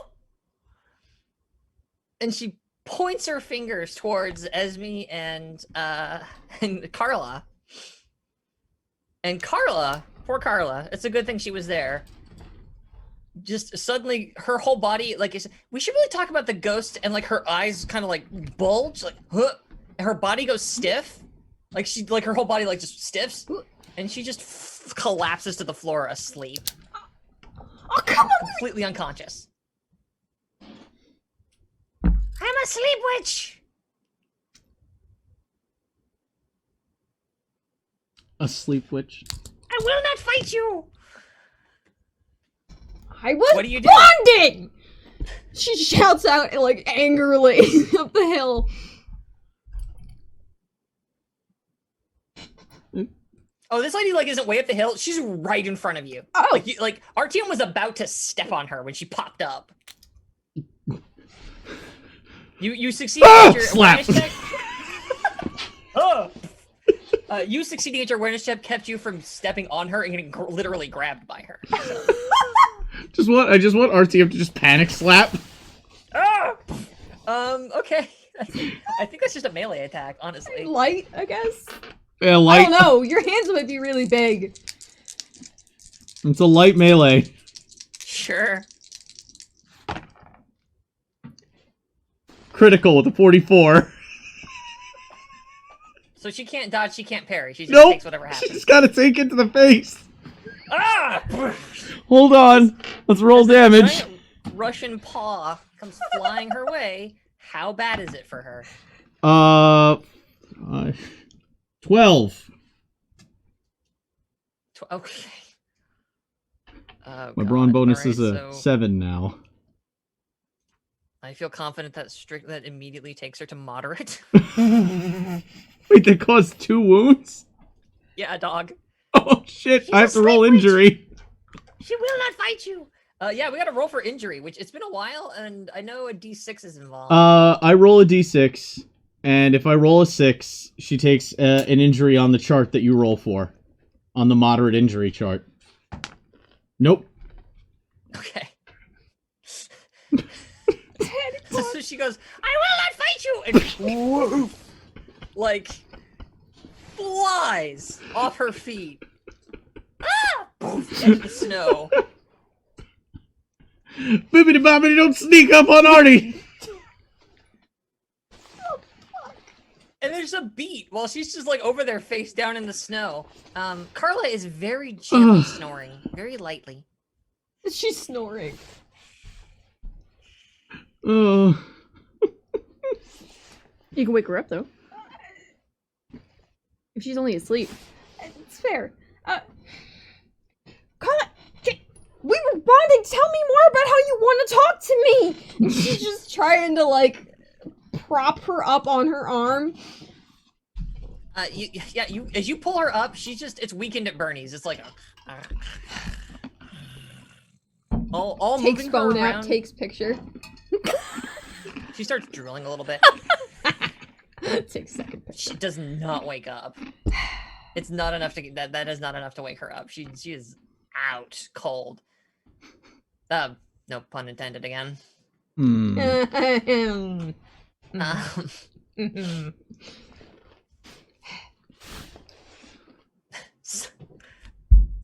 As you're trying to rouse this poor girl, woof, from the snow, the sheep witch like pops up again, like she's the fucking Undertaker, just spins around, the snow kind of like flopping off of her. I'm a sleep witch.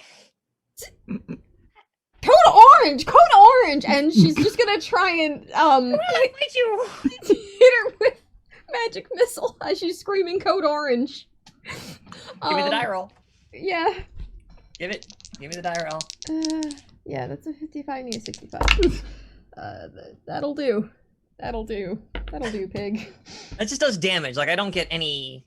No. No. Yeah. That will definitely. D10 plus willpower bonus. Yeah, that's what I was like. Oh yeah, that's a 7. 10 damage.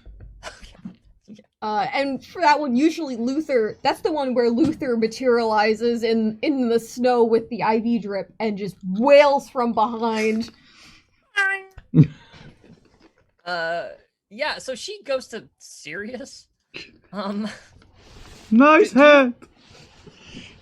Do you roll for wounds on magic missile, or does magic missile not? No, have that? wounds. No. Okay. Magic missile does not cause wounds. She goes into the ground again. Would you like to take out the sleep witch? She's not moving, but yeah, she's there.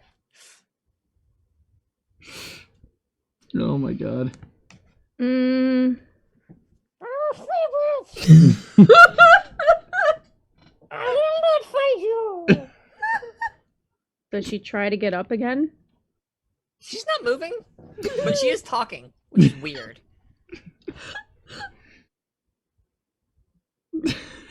Her hand suddenly shoots up in your direction. What do you do? She's still face down on the ground, but her clawed hand is now pointing at your group. What do you do? At our group, not at me specifically. You're I'll roll part a of the group. Let's see. As much as you hate that.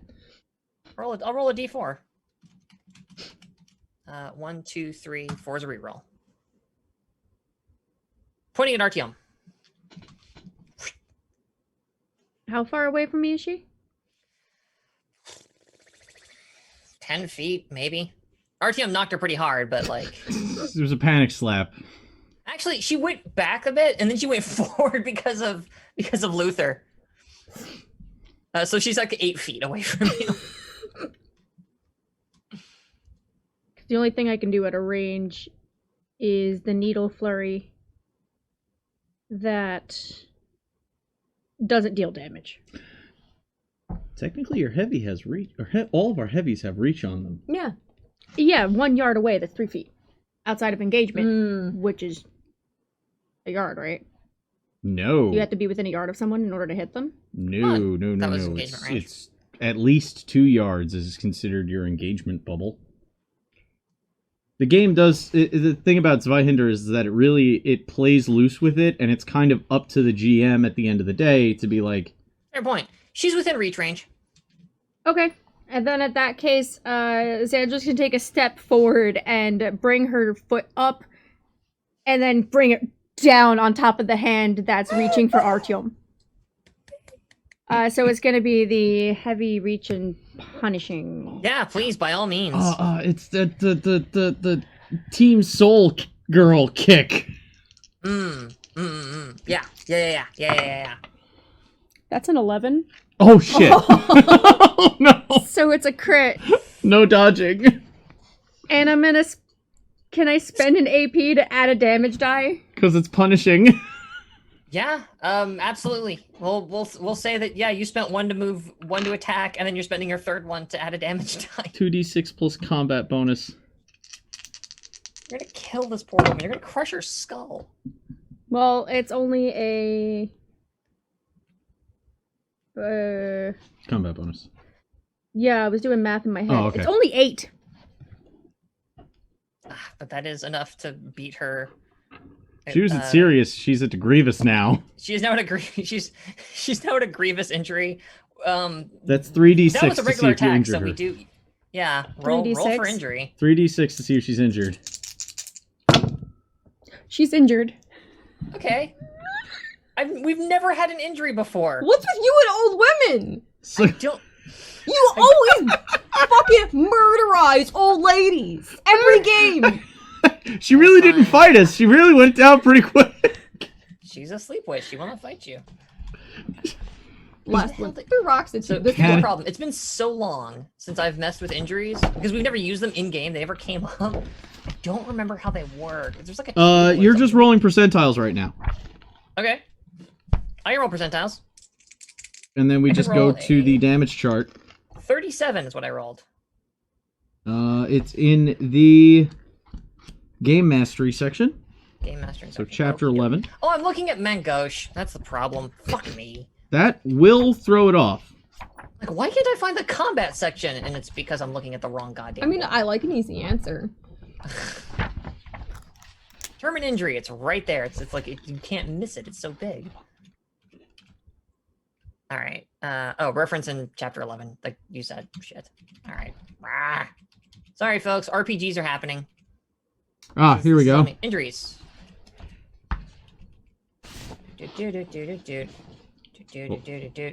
Roll percentiles. I did. I rolled a 37. That is a maimed foot. I mean, Kicked her in the head. It maimed her foot. Okay. You must undergo a successful surgery or suffer the consequences. That's a hell of a way to start that. Oh. Okay. Until fully recuperated, you cannot use any weapon with an encumbrance value of 2 or more. That's not an issue. And then it goes on to about what happens if you lose your toes. Good, sweet, merciful crap. Okay.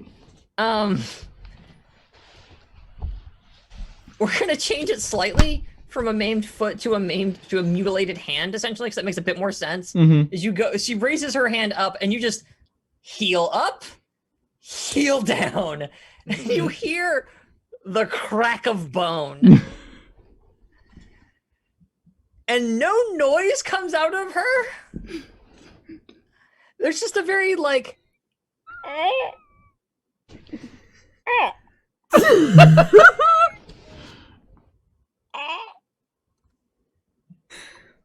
a sleep witch. And I turn and I just raise one of my eyebrows up at Vice Principal Fryer. I will not fight you. And she doesn't move. She just Grandma doesn't got move. run over by Xandra.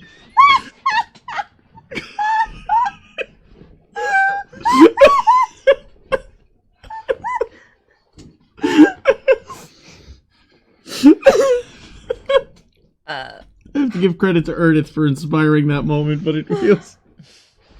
Oh. Oh. God damn it. She's still active, technically. when She is. She's not moving. She's quiet. She's standing still. You look up. So here's the thing. You look up at the little embankment. That's again. You're fairly close to it at this point. And the good principal, vice principal, has slid back behind the wall again. But you notice that the coach lady, who's kind of rubbing her jaw, or like, ow, the side of my fucking head, and is getting her whistle ready again. To presumably make more awful snowmen there. Behind her, you see that the shovel person, definitely not the shovel knight, that's a different thing, is planted their shovel into the snowbank and appears to be straining a bit. And blinking white guy has like grabbed the haft of the shovel and is helping pull down. This is what is before you. As you glance up there, what do you do? Anyone or all ones? Could I potentially run to the other side of the wall where the vice principal is? Let's see. So we said it was about 10 yards away. What's your speed? Or your movement, rather? What is my movement? The movement action is what you'd be looking at, I think. I know, but it's... Oh, it's 3 plus your agility bonus, I think? Then it's 7, unless I run. Okay. Which I would be running, so then it's 21 yards I can do. Jeez Louise. Okay. You could close that distance. It would be the only thing you would do, and they would get an action, essentially. They would do a thing, but you would close the distance. What about you other two? What are you up to? I have an idea. What's your idea? I want you to do what your thing is first. Oh, I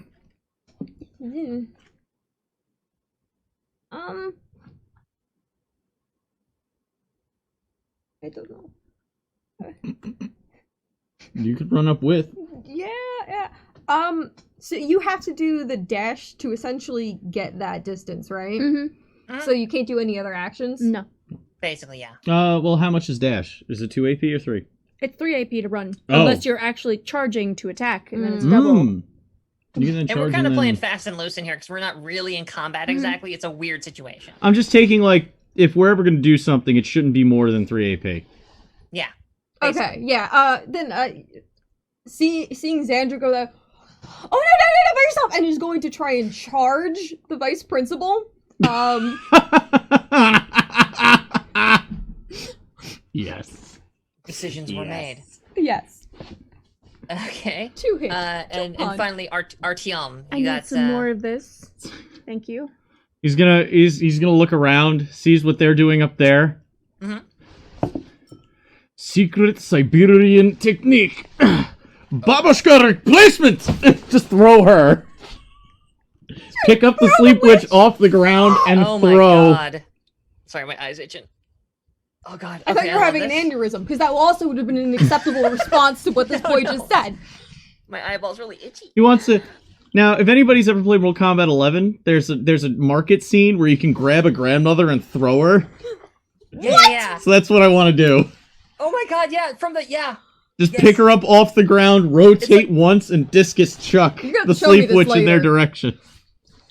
Oh my god, that's so good. Babushka replacement technique. That's so unbelievably good. One moment while I count for some people who have been taken out. Do. Okay, there we go. You're gonna yeet. I'm a yeet witch. I will not fight you! Lifting her is trivial. She weighs basically nothing to Artyom. So you don't need to make an athletics check to lift this fucking woman.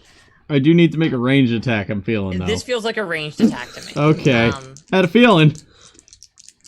The other two, you're just trucking through I'm snow. trucking to use their own cover against them by using it for myself as well. Esme didn't think about that. Esme just thought we were going in for the attack, so she's We have 9 fortune. Go for it. Sure. We've had to burn so much fortune. Yep. I was planning to spend misfortune on the sheep witch, but you guys kept making it like, oh, she can't dodge. Oh, she can't parry. I'm like, It will hit, but it's not a crit. Okay. The way you said that made me really nervous. I'm gonna put it So out they there. can dodge the Yeet Witch. I should have asked, are you aiming at anyone in particular with the Eat Witch? The shovel. Shovel. Good call. All right, so Shovel... Let's see, let me think for a second about Shovel's agility. And... coordination. Right, okay. So that probably puts you at a... Yeah. All right, rolling dice. Honey, a 94 is not going to cut it. Can we... I would very much like to spend one of my misfortune, because fuck the 94. Ah, no, guys, come back, please. Thank you. 99 would be cool. Wow.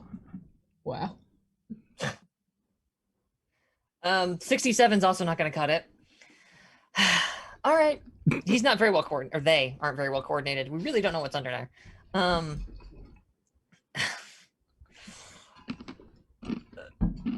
A moment while I think about what this does when two humans collide. So this is what it's like when humans collide. Oh, now Power Man 5000 stuck in my head. I want you to roll... Is this physical peril or is this damage? I don't know. Did I hit feet or head first? You flung her head first. Okay. It landed... She went... Ah! Sailing through the air. Up from the land past- of the ice and snow where the midnight sun... Wow. She plows into the chest of fucking... I don't know that we're ever gonna get the names of these characters, so I'm just gonna start using them. She plows into the chest of Professor Shovelord. And I want you to go ahead and roll damage. I'm going to assume it's a standard, like, I think it's just brawn and combat bonus. I think so, yeah. I feel like that was what would make sense Or here. D6 plus combat bonus. Yeah. Don't She's you an add your brawn improvised- bonus? But I use brawn instead because of cruising for a bruising. Anytime I would normally do combat damage, I instead do brawn bonuses damage. Beautiful. This is the brawniest fucking thing. Oh. Huh? 8. Yeah. So it's not great. He only takes a light. They stupid English. They take a light injury. But they do lose their grip on the shovel a bit, and kind of stumble backwards as the witch just plumps into them. Which is good because this surprises and frightens the other guy. One Patrick Scanlon is that guy, a blinking white guy's name. Mr. Scanlon, is going to lift it with the Shovel Lord? with Shovel Lord, but doesn't quite have as much heft behind it. So rather than like flinging it way up into the air, it just kind of like, oh god, and it kind of up and overs like down the hill past your two running compatriots, like kind of just like rolls past them, rolls past you. Slams into something at the base of the hill. Not quite sure what. Boof is all you hear. I really hope the next time we hear fun is not acceptable or permitted, Oh. it's gonna be like really far away. No. And right as that's happening though, there's a fleet on the whistle, and there's shuffling from the tree line. But Xandra and Esme, you're up over the wall. Oh, over the wall. Yeah, Esme That's what I'm thought saying. you were going for the attack, so she charged with the full intent of being like, and hit. So if you stopped, Esme didn't. Xandra was gonna stop on the other end of the wall and just sees you Oh, that's rocket past her. She was gonna be like, "Fuck, Yeah. I follow." You stop short, and then there's a multicolored blur goes past you. Yeah. Oh. Guess we're in it. Go ahead. And she'll just follow Esme's lead. Oh, I guess we're doing this. Okay, fuck. Then in that case, I want both of you to make me a quick awareness test. Xandra, you're doing it at standard. Esme, you're doing it at a -20. It's hard for you because you're a little distracted right now. Okay. Success anyway. Success. Fucking hell. Two of you notice on the far side of the wall, there's three little crouched faces. You see slicked back hair sticking up over, a bright red spiky ponytail, and I don't remember what Will's hair looked like. Shit. Let me double check. I think he was. Oh, that's right. His hair's buzzed. His hair's buzzed real short. Yeah. That's right. I was about to say, he's boring. You just see Will's dark brown buzzed head. Like the crown of his head. You see those on the far side as you come over. But otherwise, you're now up there. You have an opportunity to act. Every other member of faculty is a bit like either occupied or taken by surprise. Principal Fryer is like standing there with like his arms like folded, and like he's almost got like this M. Bison kind of like presence to him. Like he's got a wide stance and he's just standing there and he's just like looking at the two of you, just like smiling like a maniac, but he doesn't make a move. So what do you do? Well, you were charging and attacking. Yeah, so there's You no were. stopping the bean. She's already launched herself. Yeah, because you were going straight for him, right? Yeah, As I recall. that Yeah, was so the intent. What are you gonna do to him? What are you going to attempt to do to him? Good luck. Fast is probably my best chance. Zanja's been thrown through one too many walls during training at Right, the light home attack. That's yeah. that she doesn't want to go to him directly Yeah. Smart. because she's just like, oh no, we're like gonna go off to the side and probably hit Whistle Teacher. Whistle no. teacher. I know what I'm gonna do. Gotcha. And that one's just a normal combat. So 60. Alright. That will hit. Alright, so as Esme launching herself, she's going in and she slid the spikes across her knuckle and is going to like hit him just as fast as she can as she's moving forward. Okay. Okay. So this is a fast attack. Yep. So it's Hitting him with the minus 10 for me to CBGB parry. special. Wow. Yeah, you know, it's fine. It's fine.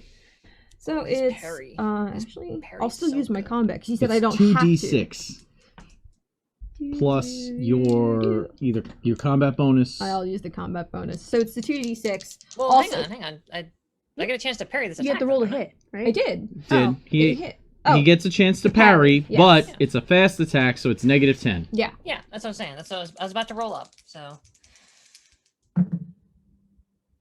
It's on Oh. hit. They take the bleed test.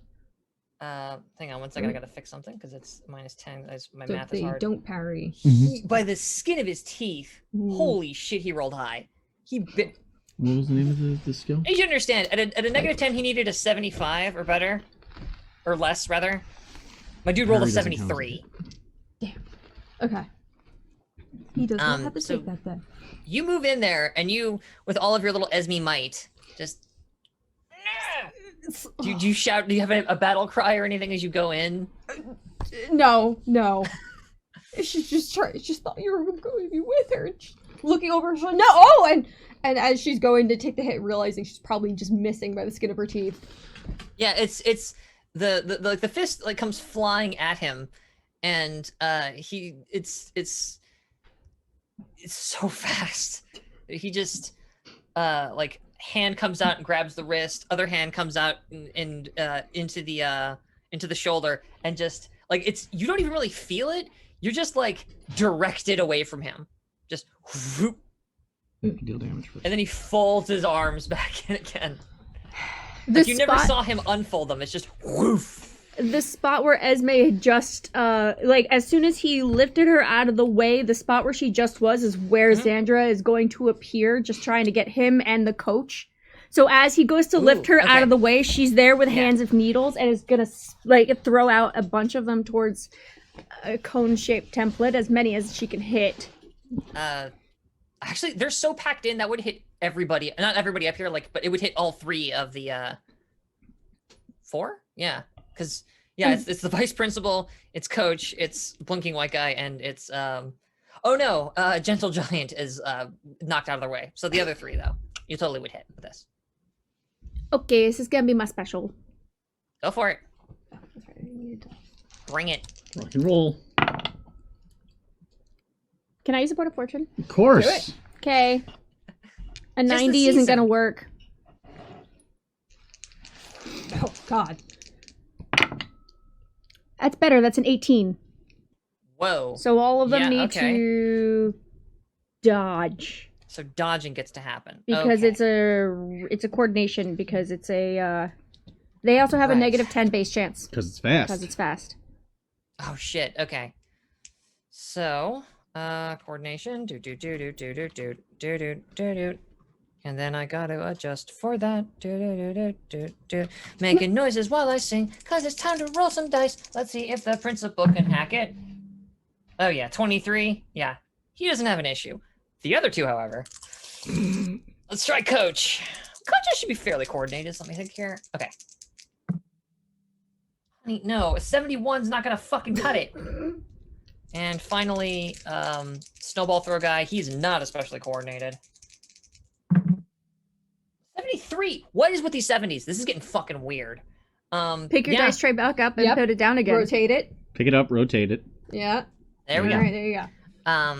So Friar, like he does the redirect, folds his hands, and as like he kind of like his eyes sort of glance in your direction, and you see him like again his arms like unfold with lightning speed, and he just reaches up and scoops them up backwards, just like 3 needles headed his way. He's like and snatches them out of the air. The other 2, as she's going to like blow on, she starts blowing on her whistle, and then like one hits it, knocks it out of her hand, and the other 2 just like thunk thunk into her. The other guy he's reaching his hands up to reach down into the snow, and every one of the 6 hands just catches a needle in the palm. Oh. How bad is this? How bad is this for them? It does It gets stigmatized. 8 peril. 8 peril. Okay. That is gonna do. I think the coach is already imperiled, but I don't think she had any negatives. Correct. Or yes, she was at the. Because I hit her with 11 earlier. You hit her with 11 earlier, which is enough to hit her up 1 stage. Right. So she is now what is it? Lightly imperiled. Which means she's at negative 10. 2. Yeah, she's ignoring 1 skill rank. There we go. Okay. She's currently ignoring 1 skill rank. Not that she has that many. Not that she has that many. But yeah, there's and similarly for snow throwing guy. First, again, her name is Abigail Pack. So for Coach Pack, she's at 2, and then for Mr. Scanlon, he's at 1. Shovel Lord's out of the picture, and Benjamin Fryer doing just fine, honestly. It may look like I was looking at him, but I just my eyes focus behind him at the other teachers that have caught all the needles, and this tiny smirk shows up on Xandra's face. Even after he batted the 3 out of the way, just like, it wasn't just at you, buddy. Oh. As he kind of like he follows your eye line and looks back, and like you do get like eyebrow raise of like, not bad. This is gonna hurt. Goodbye. I think these belong to you. And he flings the 3 needles at you. He's gonna make a ranged attack, and he's quite good at that. Oh. He's quite good at it. Something your own medicine. Except these are gonna do damage from him and not peril because he doesn't know where to throw them. Yeah. He doesn't. Does Mm. anybody happen to remember what happened the last time we saw him throw Is he your something? Because we mom? did see him throw something once. Is he my mom? Did you just say no? He's What? not my Hang mom. on. Are we sure that's not your mom? I'm sorry. What did you say, Fox? Sorry, I said, does anybody here remember what happened last time he threw something? Oh 'Cause we yeah. have seen him Yep. Went through the wall, a fountain, and it's gonna soon about to go right through Xandra. It's fine. Yeah, hilariously, he rolled a 90. I'm gonna spend another point of misfortune. Please don't make Rotating- whiskey come out my nose. It is really gonna hurt. Oh, I'm so sorry. It's straight as whiskey. power. Bernie. I didn't mean for it to be funny. It's just I rolled an 80. No, it's fine. I didn't think that would be hilarious. I thought it would be tragic and sad. Chat, F's in chat for my dice. The Campus Krampus. The Campus Krampus rolled a 29. Much better. That'll hit. All You right, get to so dodge. you have an opportunity here to dodge. I would recommend you dodge. I'm going to dodge. Or Coordination attempt test. to. Coordination Respectable. is 50. That is a 62. Okay, I guess I'm using fortune. I'm gonna Yeah. re-roll that. I mean, you don't have to, but I recommend it because That's a 43. Alright. That will make it. I am able to get out of the way. fantastic. You, yeah, like with what flair do you dodge out of the way of these things? Is he just like whoosh, back at you? They're my own needles, and I'm able to spot them at a mile away, which is why I can throw them with accuracy. So he goes to throw them, and I literally will just bend backwards out of the way, and they'll go through the bangs and probably cut some of them off, which is why Zan's just like, I should just cut all these bangs off. It's fine. They fly past you down towards Artyom and hit the ground next to him. One hits a tree just behind him, and one keeps flying beyond. They all strike the ground, and after a heartbeat, explode. The tree just like there's a tree, He's and Gambit then too. as it just like blows in half, and like the top half of the tree kind of like teeters down. The snowbank at the whatever that giant ball of snow slapped into, poof, snow goes everywhere. You've noticed at this point that there's no snowballs coming back up the hill. Oh. You suspect that this bodes ill for Zeke. Artyom, Yes. my friend, let's see. I'm trying to think of what's the best way to have you deal with. I think you're also given an opportunity to dodge here. Make Coordination. sure that, Coordination. yeah, coordination work.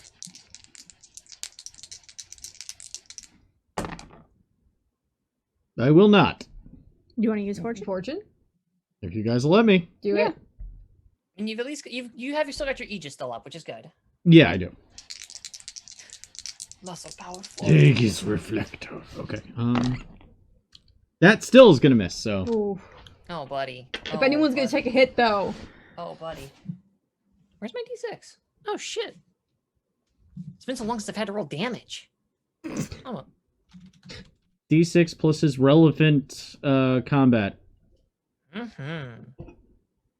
yeah, that's not a good scene for you. Actually, if it's a ranged weapon, it's normally perception bonus added to damage. Tis. Oh, buddy. Oh, buddy. Oh, buddy. Oh, buddy. Oh, buddy. Okay, so that's 6 plus 8. So 14? 14 damage. Just. Oh, wait. I just realized I rolled a 16, or 16 rather, a 6. 6 is explode. Roll it again. Yep. Yeah. I need to roll a second die. Yeah. So you go another 3 on top of that. So 8 plus 6 was 14, 15, 16, 17. 17 damage. My apologies. Still only one. This is a very good boy. Solid.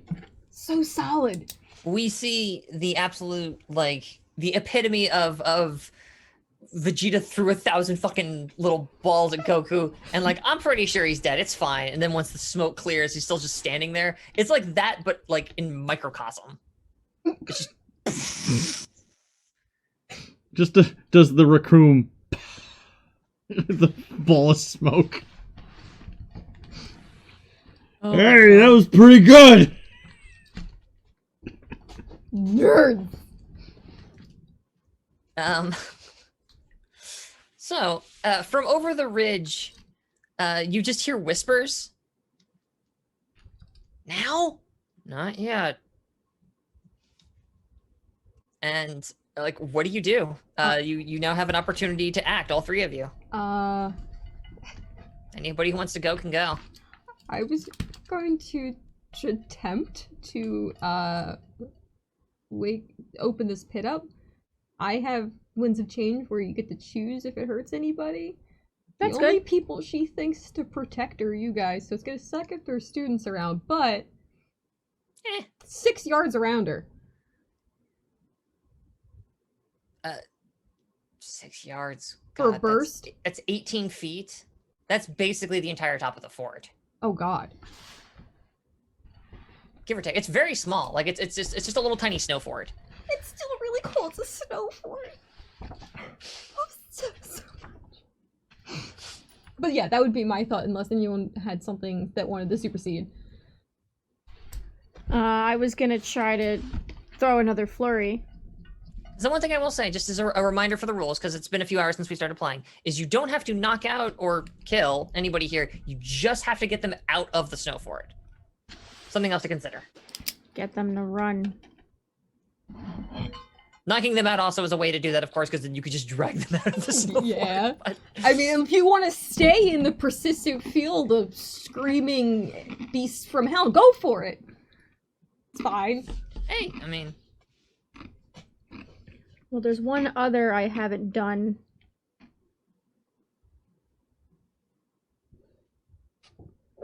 Hold on 1 second. You got a grin on your face that makes me worried and excited. It's mostly because, you know, the character doesn't smile often, so when it happens, you're like,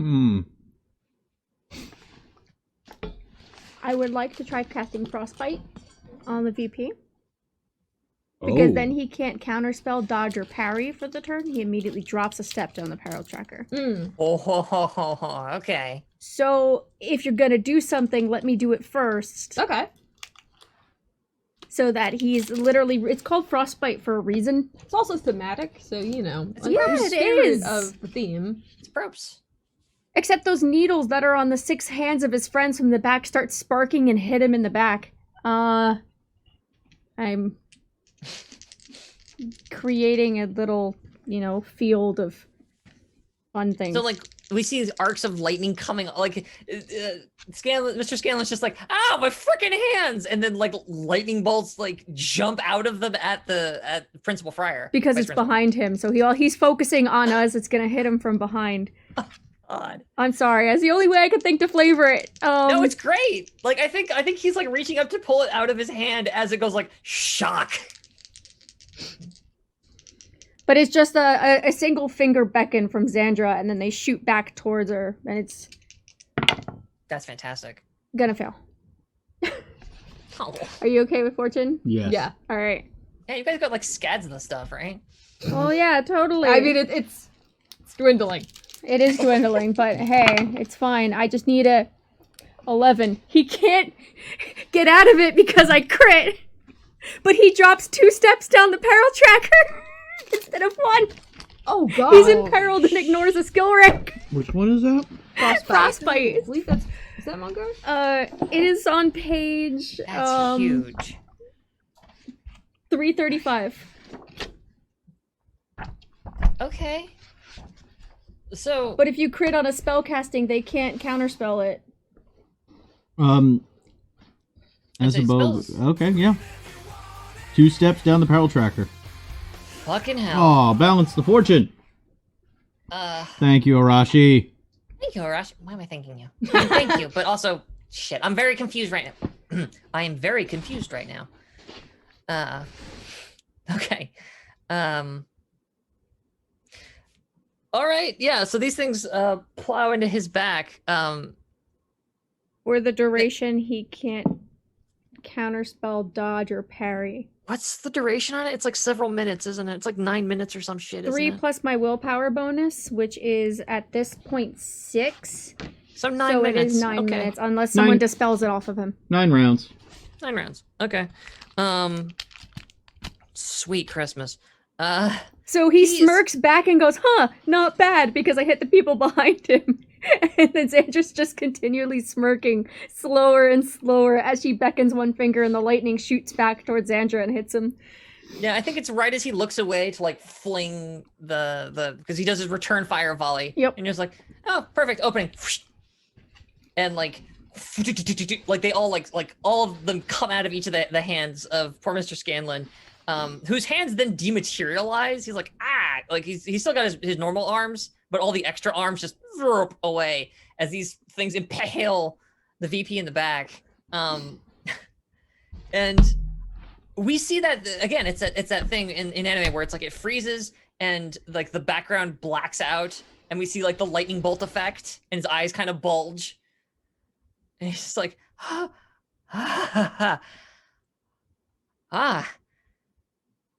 okay, right. Forgot you were his kid.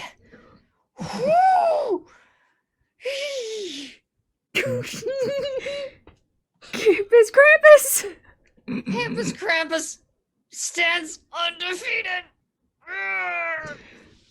You can do your thing now.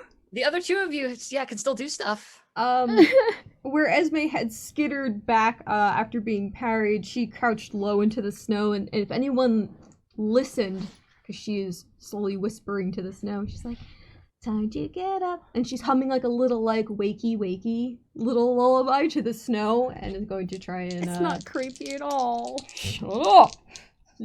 Shut up! As you're doing that, actually, because you're down low to the ground, you notice that the supine form of the shovel lord is slowly being dragged over the back part of the snow fort wall by two very large hands. Oh no. The back part of the wall. Oh. Just It's Eliza. Alexis. Yeah, Eliza. Yeah. So that'll go off in the entire field. And because there's snow first, I imagine the entire like little bit of anywhere there's snow starts rippling and shaking, and then slowly it's like placing a face in, you know, those little like Gadgets and Gizmos metal thing. Oh, the one with the bunch of pins in Yeah, it, and you put the face, and you start to see the shape come in through them. Yeah, It's that in the snow before they God, it's like erupt out. Frighteners with the Yes. wallpaper ghost. Yeah. Yes. Oh God. Okay. But coming out of the snow. But coming out of snow. Yeah. Creepy. 9 Damahes for everybody. Okay, they don't get it. They don't even get like a resistance on that or anything. Nope. They can run though. they can run. The idea is that Yeah. if they're in melee combat with said person, they can then remove themselves from the fight. That's right. Well, they're about get to away from because it. It's also dispellable. Okay. So Mr. Scanlan, as he's like, my freaking hands, and he like looks down at his hands and looks down past at his legs and sees faces in the snow and is up and over the wall. Bye. Gone. The Coach Pack, she turns around and looks at them and like is blowing. She like climbs up onto the wall and is blowing frantically on her whistle, trying, you presume, to control these things. You imagine just the guy from Fire Force, Force! with the short whistle blows. It's like, dude, like it's Yeah. getting higher pitched. Like, Panicked and whistle. she's perched up on the wall and like has behind her, she's not looking at them, but behind her, some more snowmen are trying to like slide their way up the hill to fight the creepy faces in the snow. The vice principal, 9 damage. Yeah. Okay, so he actually does get hit, very, very lightly. He's lightly injured as these like faces come up and like kind of like chomp on his legs a little bit, and he's like ripping his legs away from it. It's like okay, Krampus, Supreme. Like he's like punching at the faces. RTM, you could still do a thing if you'd like to do a He thing. can't dodge or parry anything. Can't. He's getting bitten This is why by you take the face. stairs. Oh yeah, he's been taking the stairs. You trained for this. Hops over the wall Yeah. and takes up the running bear grab position Oh God. and just starts trucking. And I'm going to use my unique attack. I remember this thing. It does 10 zillion damage. It can hurt. You're going for Can't, that I can't. reverse You got a psychology really, really to the amazing dice. roll that one time, and it just did like instant kill. It said destroyed afterwards. It was amazing. Yeah. Oh. It's that reverse jinx.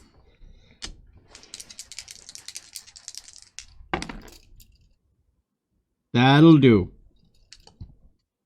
All right. So That he will hit. says, He can't. So does my knuckles Parry. on the He desk. can't parry. He can't parry. heard that. I just- picked up on the microphone. Are you okay? Are you alright? Yeah, I just punch things. Just don't Fine. punch the desk. I'm just So method excited for acting. fight school.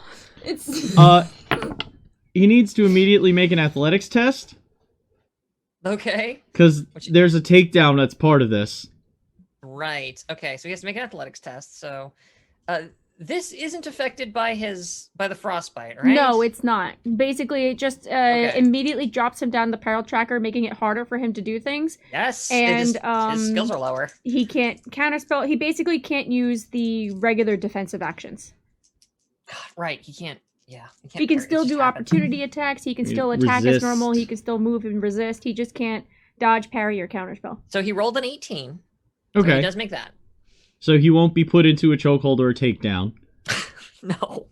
But But he's still going to take damage. okay.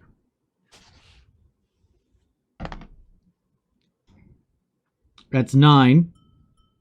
Yeah. Okay. That'll knock him another. That makes him moderately hurt. Oh, he's moderate, so that means I roll for injury. You roll for injury. And since this is a vicious attack, I roll 2.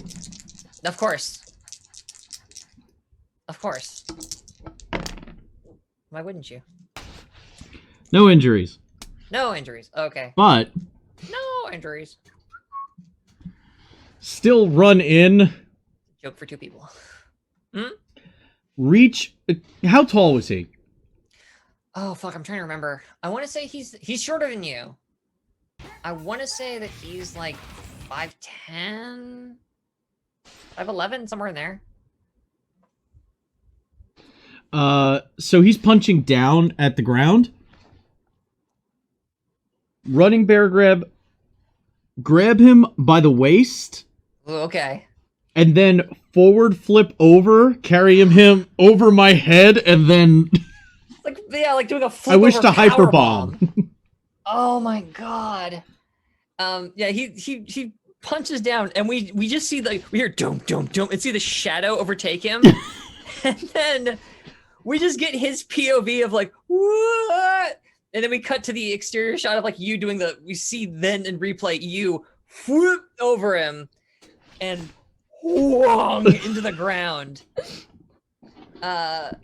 In fact, I'm gonna say you wong him into the ground right on the wall. Like he's on top of the snowdrift wall.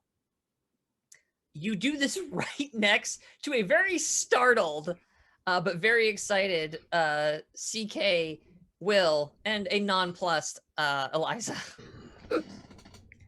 who has discarded the other teacher who's currently rubbing their head, Shovel Lord. Shovel Lord. Oh, hey. Wow, you got him. All right, so it turns out your muscle head's useful for something. This is great. This is perfect. I don't know. I feel like this should be anime club only. What do you guys think? And Esme looks over and then back to the other students And then, at the faces under their feet.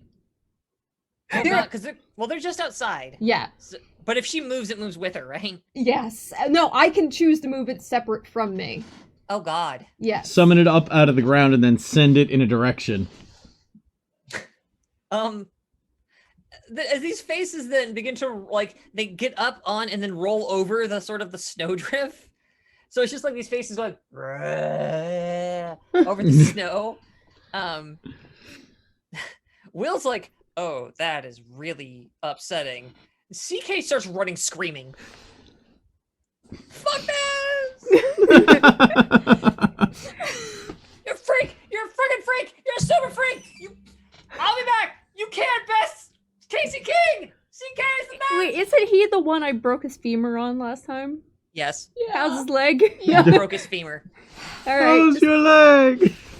Vengeance for Anime Club. Yours is how's your neck for Tor. For me, it's CK. It's how's your leg. You didn't need the other one, right? How do we have any friends? No, we don't. I don't. Xandra never has friends. You guys are like a strange unicorn occurrence. Speaking of, where's Dougie? Speaking of unicorns. Oh yeah, Dougie. Yeah, you kind of lost track of him in the fracas. Crap. I That's will fine. make sure CK hears feeling pains So later for calling you freak. It's okay. we have 3 teachers technically still left in here. 2. 2. Pan on the. Scanlan bailed as soon as he saw face. He's Oh, like, yeah, fuck that's- this, okay. I'm gone. Okay. You got One is whistle. on the Pack? wall. Coach Pack is standing on the wall, frantically blowing her whistle, and it has summoned. At this point, there is now a small gaggle of snowmen behind her on the outside of the wall, and then you basically have You have the Campus Krampus. Like again, you sort of upside down power bombed him into the ground. So he's sort of. You're like this, and he's like his feet are up in the air, like up like this at you, like as you've got him butt first towards you. Because I have him in what we like to call the jackhammer position. Yes, thank you. I'm like, I don't know how to describe this without showing it, and I really don't want to show my ass on stream.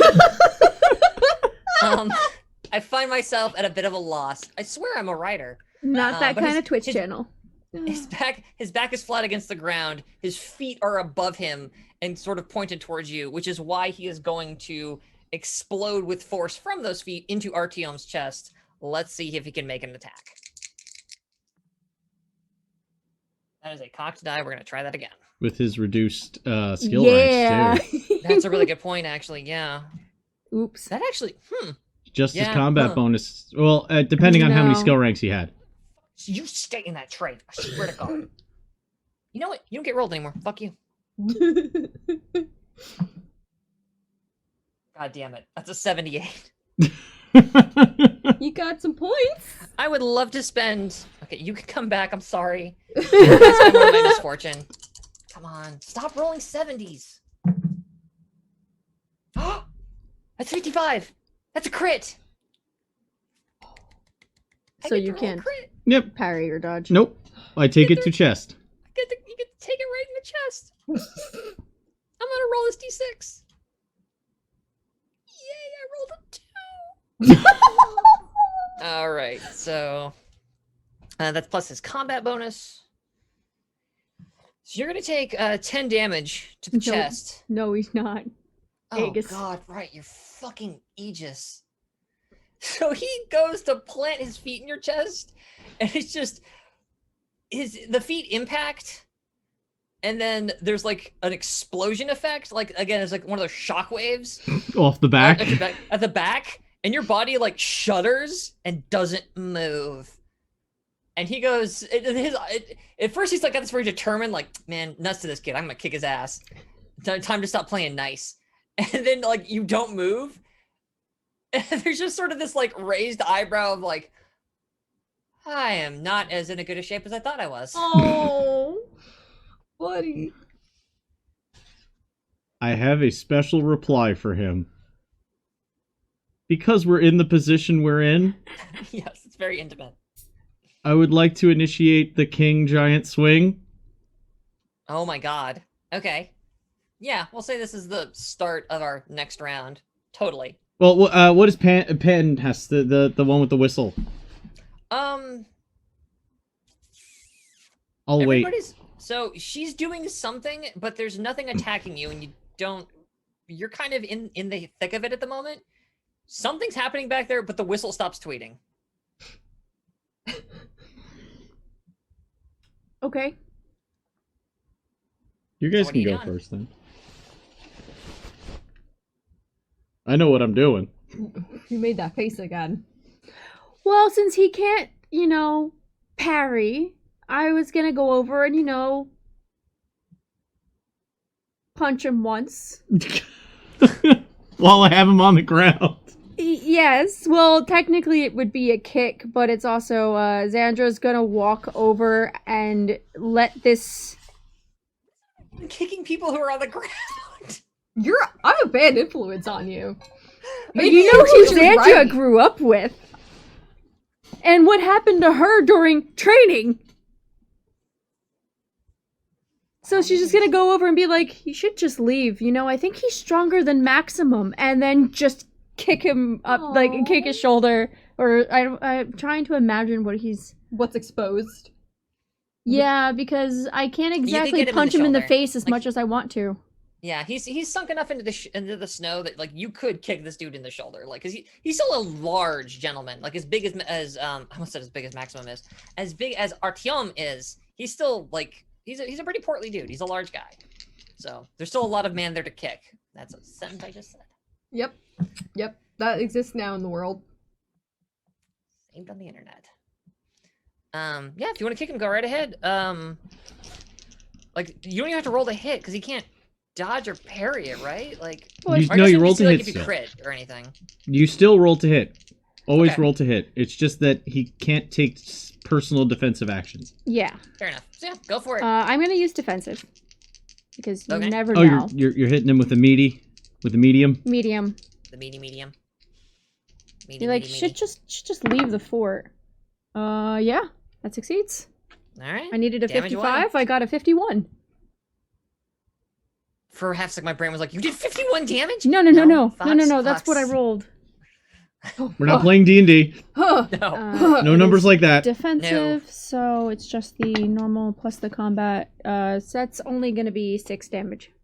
Probably 6 not even damage. gonna break his threshold, but No. You kick him in the shoulder. He's like, "Please stop doing that." trying to get his attention. Just like, I think he's stronger than Maxim. Yeah, I think you might have a point. This Sinclair. He's just like pressing his feet against RGM, like trying to like, would you get off of me, you weird kid? As the heads are coming out of the snow and doing how much damage again? Another 9.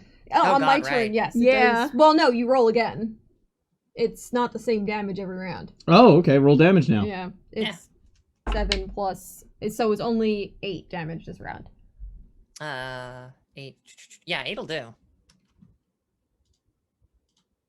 So yes, as you kick him, and there's just like you kick him, and it doesn't really hurt. But then there's like one of the faces goes, stop it. Meanwhile, Like it goes to bite him like that, and then he just kind of like cocks his head to the side and smashes it. It's one of the weird Jujutsu Kaisen curses. Yes. They're just going, ow, ow, ow. They didn't retain the shape of their soul. Nope. RTM, what you got, my dude? He's gonna reach down underneath the knees, Mm-hmm. straighten his back, and start spinning. So this is going to be my my unique attack. Okay. By all means. He still gets to resist Mhm. the knockdown. Yes. That will hit, Okay. Okay. but he's still frostbitten, so Yes, it's a bad fucking day for him. damage. oh, 6 plus. So that's 17 damage. Oh god, 17. All right. Boom, boom. Oh shit, that'll do it. Grievous or slain? Slain. Oh! That was a shitload of damage. So- And combat in Zweihander is incredibly deadly. So you start to spin. And you spin. And you spin. And part of the way into it, you hear him shout, "Okay, oh shit, Mr. Sokolov, I believe you've made your point." What? And just let go? And he flies out of the arena, sails through the air towards a tree where we Team see Rocket's blasting off again.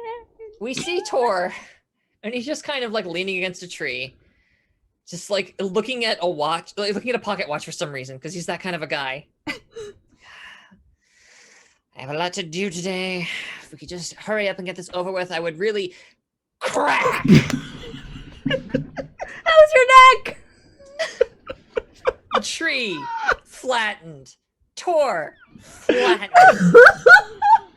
the campus Krampus, incapacitated atop of it. Holy shit. A small crater, like just.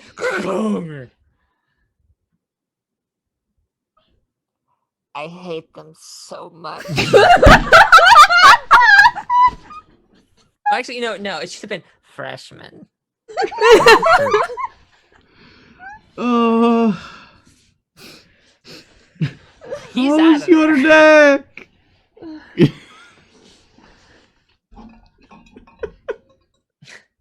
You turn back, and you notice there's Dougie, and he's got his headphones on, and he's just kind of dancing as these snowmen are sliding around trying to get at him, and like 2 of them will slide, and he'll just sort of step back, and they'll collide into each other. Poof. So he's Another doing one the comes Dougie? along, and he like steps over by a tree, and then steps away from the tree, and poof, it slaps into the tree. And he's just bopping with his headphones on, like ooga shaka ooga. Stop this feeling Oh my god. under me.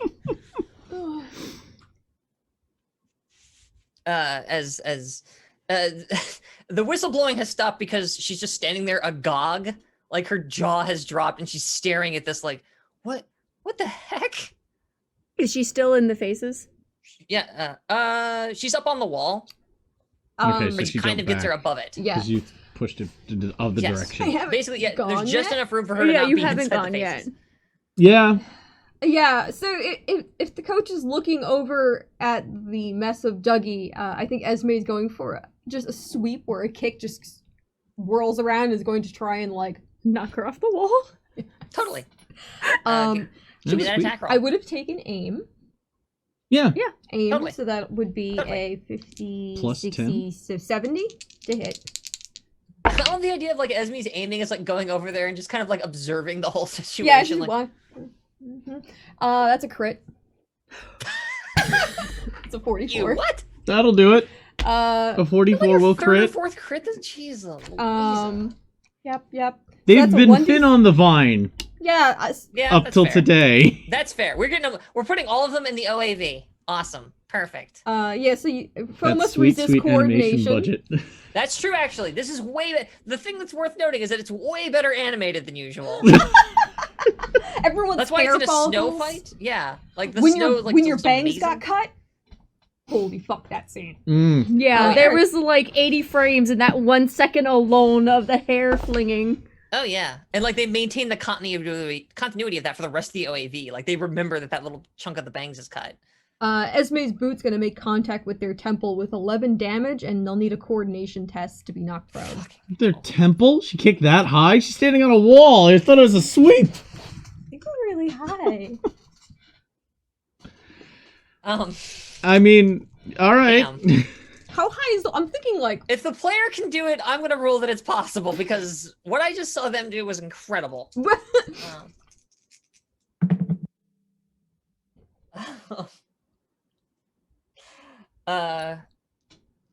Yeah, so she rolled a 29, so she makes her coordination test. So she does not get taken down.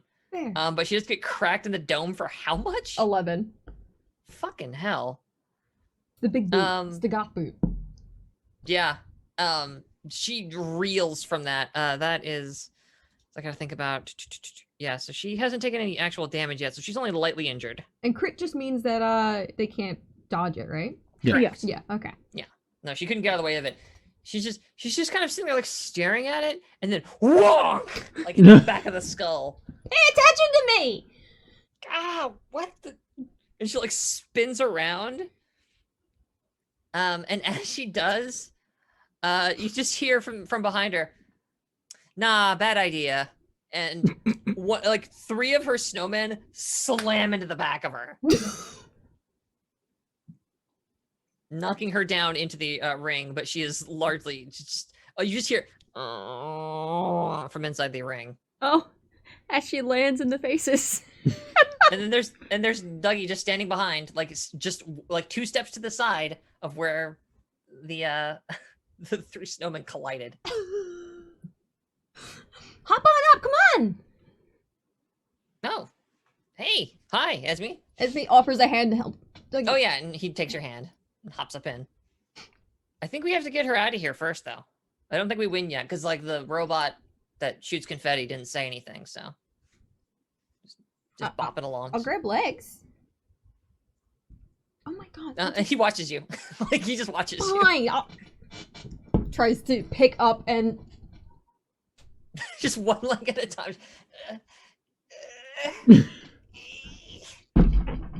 I'm punching things a Stop lot punching today. Yeah. the desk, Oh you God, poor I heard Knuckles. that again. Are you okay? I mean, thankfully, you've seen worse. I have scars from brick walls. I know the feeling. There we go. Sorry, very loud siren. I could hear it coming through my microphone. It's like, nope, need to Ooh. mute that. No. Oh. Then the cops show up, and you have to explain the bodies. The moment, like, we see it in slow motion, we see poor Esme, like, backlit by the sun, just, like, pushing this body up and over. And then suddenly there's, like, 2 feet just crunch into the snow, and Eliza's hand grabs an ankle and just yanks the body out. And as soon as, poof, she hits the ground, it's like, it's a triple take of, like, poof, poof, poof, as the snow kind of expands. And you hear... Battle completed. Ruling in favor of the defense.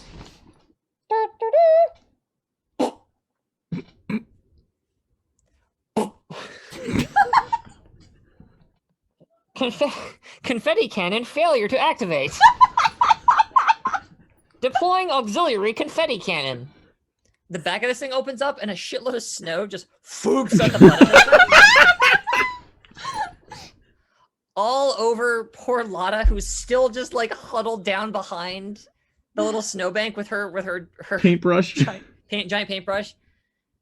Can I go back to my room now? Oh!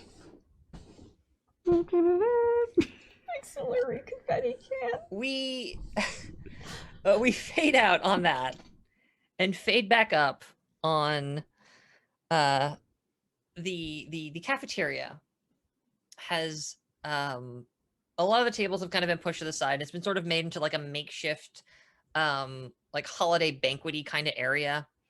There's all kinds of like wonderful feasty holiday food set out. There's just a little area set aside that's got it's like religion of choice table where there's like a little tiny display that they've got like a little Christmas tree, and then like here's a little menorah, and you know, like stuff like on and on and on down the line. And there's some, you know, light music playing, and some people are up and dancing. Everyone that we saw are over the course of that battle are in various states of like, oh god. Oh yeah, the bots don't heal peril. They only heal injuries. I need to apologize to the teacher. What? No, you did the job! If you did terrible, then you should apologize, because then you suck, and I mean that all the work that they put into you was for nothing. I axe kicked the sleep witch who would not fight us. I probably should apologize. Dougie's like, yeah, I saw that. That was incredible. You see Think you why broke I wear her hand? shorts. What? I said, I think you broke her hand. Yeah. Fixed now. I did actually hit the vice principal, though. That I threw him very far. you did. I'm very proud of you for that. There's actually like a slow grin on Xandra's face, just like Behind you, reveling in yes. this You moment. threw him very far indeed.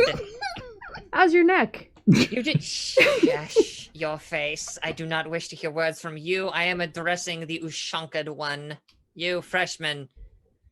You threw him very far. It never occurred to you, perhaps, to aim your throw. I did aim. Off top of the hill. I hate you in a way the English language does not have words to describe. I do believe I may find one in Russian for you if you wish. He just twitches. Let this be the last we ever speak with each other. And he just like kind of turns on his heel and like walks like away from the party in a huff. You know, he could have dodged that. He's fun. Xandra goes back to drinking whatever drink she's drinking at the It was moment. like punch, you know. Punch, apple cider, whatever they have available. We did a lot of punch. As you're kind of sitting there reclining, now beshirted but still wearing his little Santa hat, you see on the far side of the cafeteria that the campus Krampus is now headed your way. He's kind of just like rubbing his shoulder a bit as he walks. Hey, look, you get to apologize now. To him? I meant the sleep witch. You like... Who I don't was think that? I actually did damage to him. I thought you were... Oh, you mean Dolores? As he gets close. Yeah, she tends to get the holidays confused. I think she's just really into Halloween, but she's... Is her hand okay? Oh, yeah. The you know, the everything's fine. What but, subject teacher was that? I don't know, but I think I do want to know now. I'm sorry, what did you ask? What does Dolores teach? Oh, what's she teach? I guess that's why you guys wouldn't recognize her, huh? You don't spend a lot of time in the infirmary. She's an anesthesiologist over there at the in the medical building.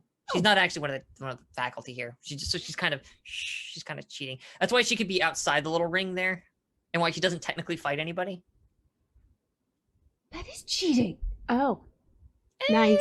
Well, No. it's an obstacle, kind of she- like our gigantic boulder of snow and rocks and dirt, or, you know, Except, electrified needles.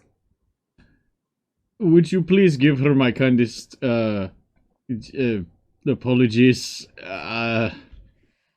He laughs like she knows what she signs up for. It's a whole. She does this every year. you made a really good deployable. Yes. I'll be sure to let her know she's a deployable. Anyway, I just kind of wanted to stop by and congratulate all three of you. Personally, I was a bit. He looks at Artyom with kind of a smile. I was a bit indisposed after the fight, but every year I'm always curious to see how the student body is sizing up against the old campus Krampus, and I gotta say, you who is it that cracked that? Oh, it was Xandra. He looks at Xandra. It's like, yeah, you may be right about how strong your friend here is. I mean, I would know. I was in the first one of these. Who was the campus Krampus that year then? Ooh, Oh, question. no, that one's a little invention of mine. He's you can see he starts to say your father, like your hero, Sinclair, and our mutual friend. We had perhaps decided to see. We started this tradition, as you may recall. It's been recounted in, I don't know, however many books Max has got these days.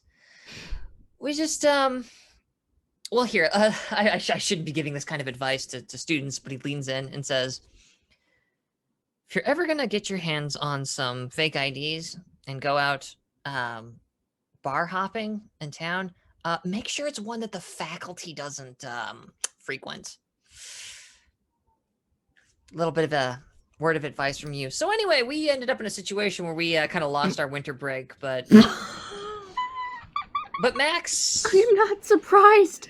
I'm not surprised in the slightest. Xandra is, like, covering her face from the nose down, just like, oh, I'm not surprised. Did he still drink shitty beer? We didn't get that far. He probably would have, though, honestly. You know his taste in beer. That sounds very unfortunate. But it is good that you created such good tradition here. That's, again, that one's all Max's fault. He realized that there was a little bit of a rules loophole that we could... I'm starting to slip into an accent. My apologies. He realized there's a little bit of a rules loophole that, you know, you can challenge anyone around here to damn near anything. So, we picked a fight with the principal at the time, and yeah, won. And they decided that, like, we did it again the next year because it was funny, mostly. I think to prove we could. And after 3 years of doing it, well, at that point, it's a tradition. It was fun. It was enjoyable, yes. I hope you do not take being thrown from top of a hill and into a tree personally. I have been thrown further from worse into more disgusting. I wouldn't worry too much about it, Mr. Sokolov. You're A-okay. Like, don't. The whole point of this is we've washed the sins away. They're clean. You're fine. You're good to. Just don't. Just. He leads in. Artyom. One man to another. Can you do me a small favor? What is that? Stop breaking doors around campus. Can you do that for me? It is not. It was never my intention to break those doors. I know. Maybe the school should get more stronger doors. You know, the budget's only so finite, and you're very strong. Titanium doors. All. I would everywhere. also suggest that you invest in stronger pottery for plants. I did that out of frustration, and I apologized and offered to pay for it, Artyom. It was good news. You just did. See, everything works out. Oh man, I wish I hadn't pissed on the statue if this is how easy you get to get rid of things on your record. Wait, I feel excuse me. cheated. What? What? What? You just said if you... A very certain statue found out. They found out I wasn't a fan of a very specific statue and have been You know offering. what? And I'm I've just been... gonna take my leave now, and I think that anything that happens next and anything I hear is, wow, the music's really loud in here, so I'm just gonna go. You three kids have a safe, sane holiday break, winter break. Mr. Fryer. Could I get permission to go out with them to the town for a day? I promise not to frequent any of your bars. I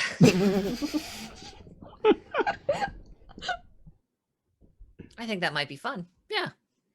Go on. We are allowed fun because we won. Because I threw him from a very high point into a very far distance.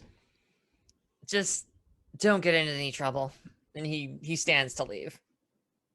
No promises, but I will attempt. Let's go shopping. Well, before shopping, we have to open presents. There's presents? What? Walks over, goes out from underneath Shit, mine his is chair. upstairs. Yours hasn't arrived from China yet. Well, this one is for you. It's like this long and box shaped. And this one is for you. I don't understand. Open. Zandra's gonna open the gift and... It is a pair of enormous sewing needles. like the giant knitting needles? Yeah, giant knitting needles. You were a big fan of needles. I thought these could add more oomph to your attacks. I can't. I have to mute my microphone. I really appreciate it, Artyom, but you know how exact my attacks need to be. Yes, you exactly hit them with the pointy end of these big fuckers. You know what? I think I'll try it. Use big suka needle for big suka target. I'm pretty sure that means something very inappropriate, doesn't it? Yes. Okay. Thank you, Artyom. And Xandra will hand you her gift, and it's actually something that's like this, that she's just been keeping under the table. She hands you both a package. But open yours for me first. She shreds it like a cat. It is a it's a teddy bear. but it looks kind of normal. Except I'll be back there's- in 1 second because I need to grab the fucking gift I got you. It's got a zipper on the chest. And inside there's a little, like, fireball. Oh my god! It's named Bernie. It is bear that is like your friends. I thought little girl might enjoy bear. Aww. I'm not going anywhere. I'm stuck like this now. You cannot be She's stuck. holding Bear. You should not be stuck like this. We have to do. This would be very awkward to fight with. I could lift you very easily, but I can kick from here, I promise. my technique would be thrown off in such way. We see Luther come in for a hug. Oh.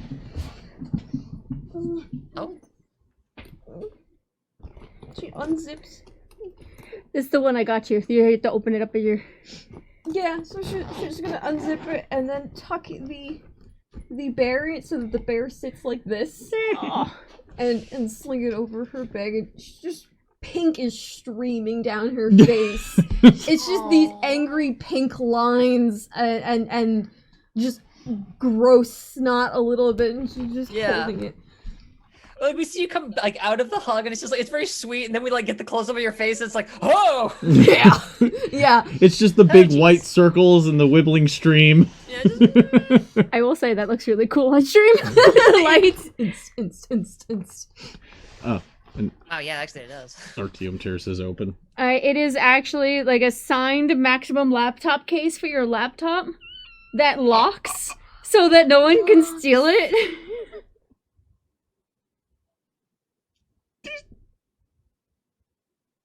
Is this the limited editions? Yes.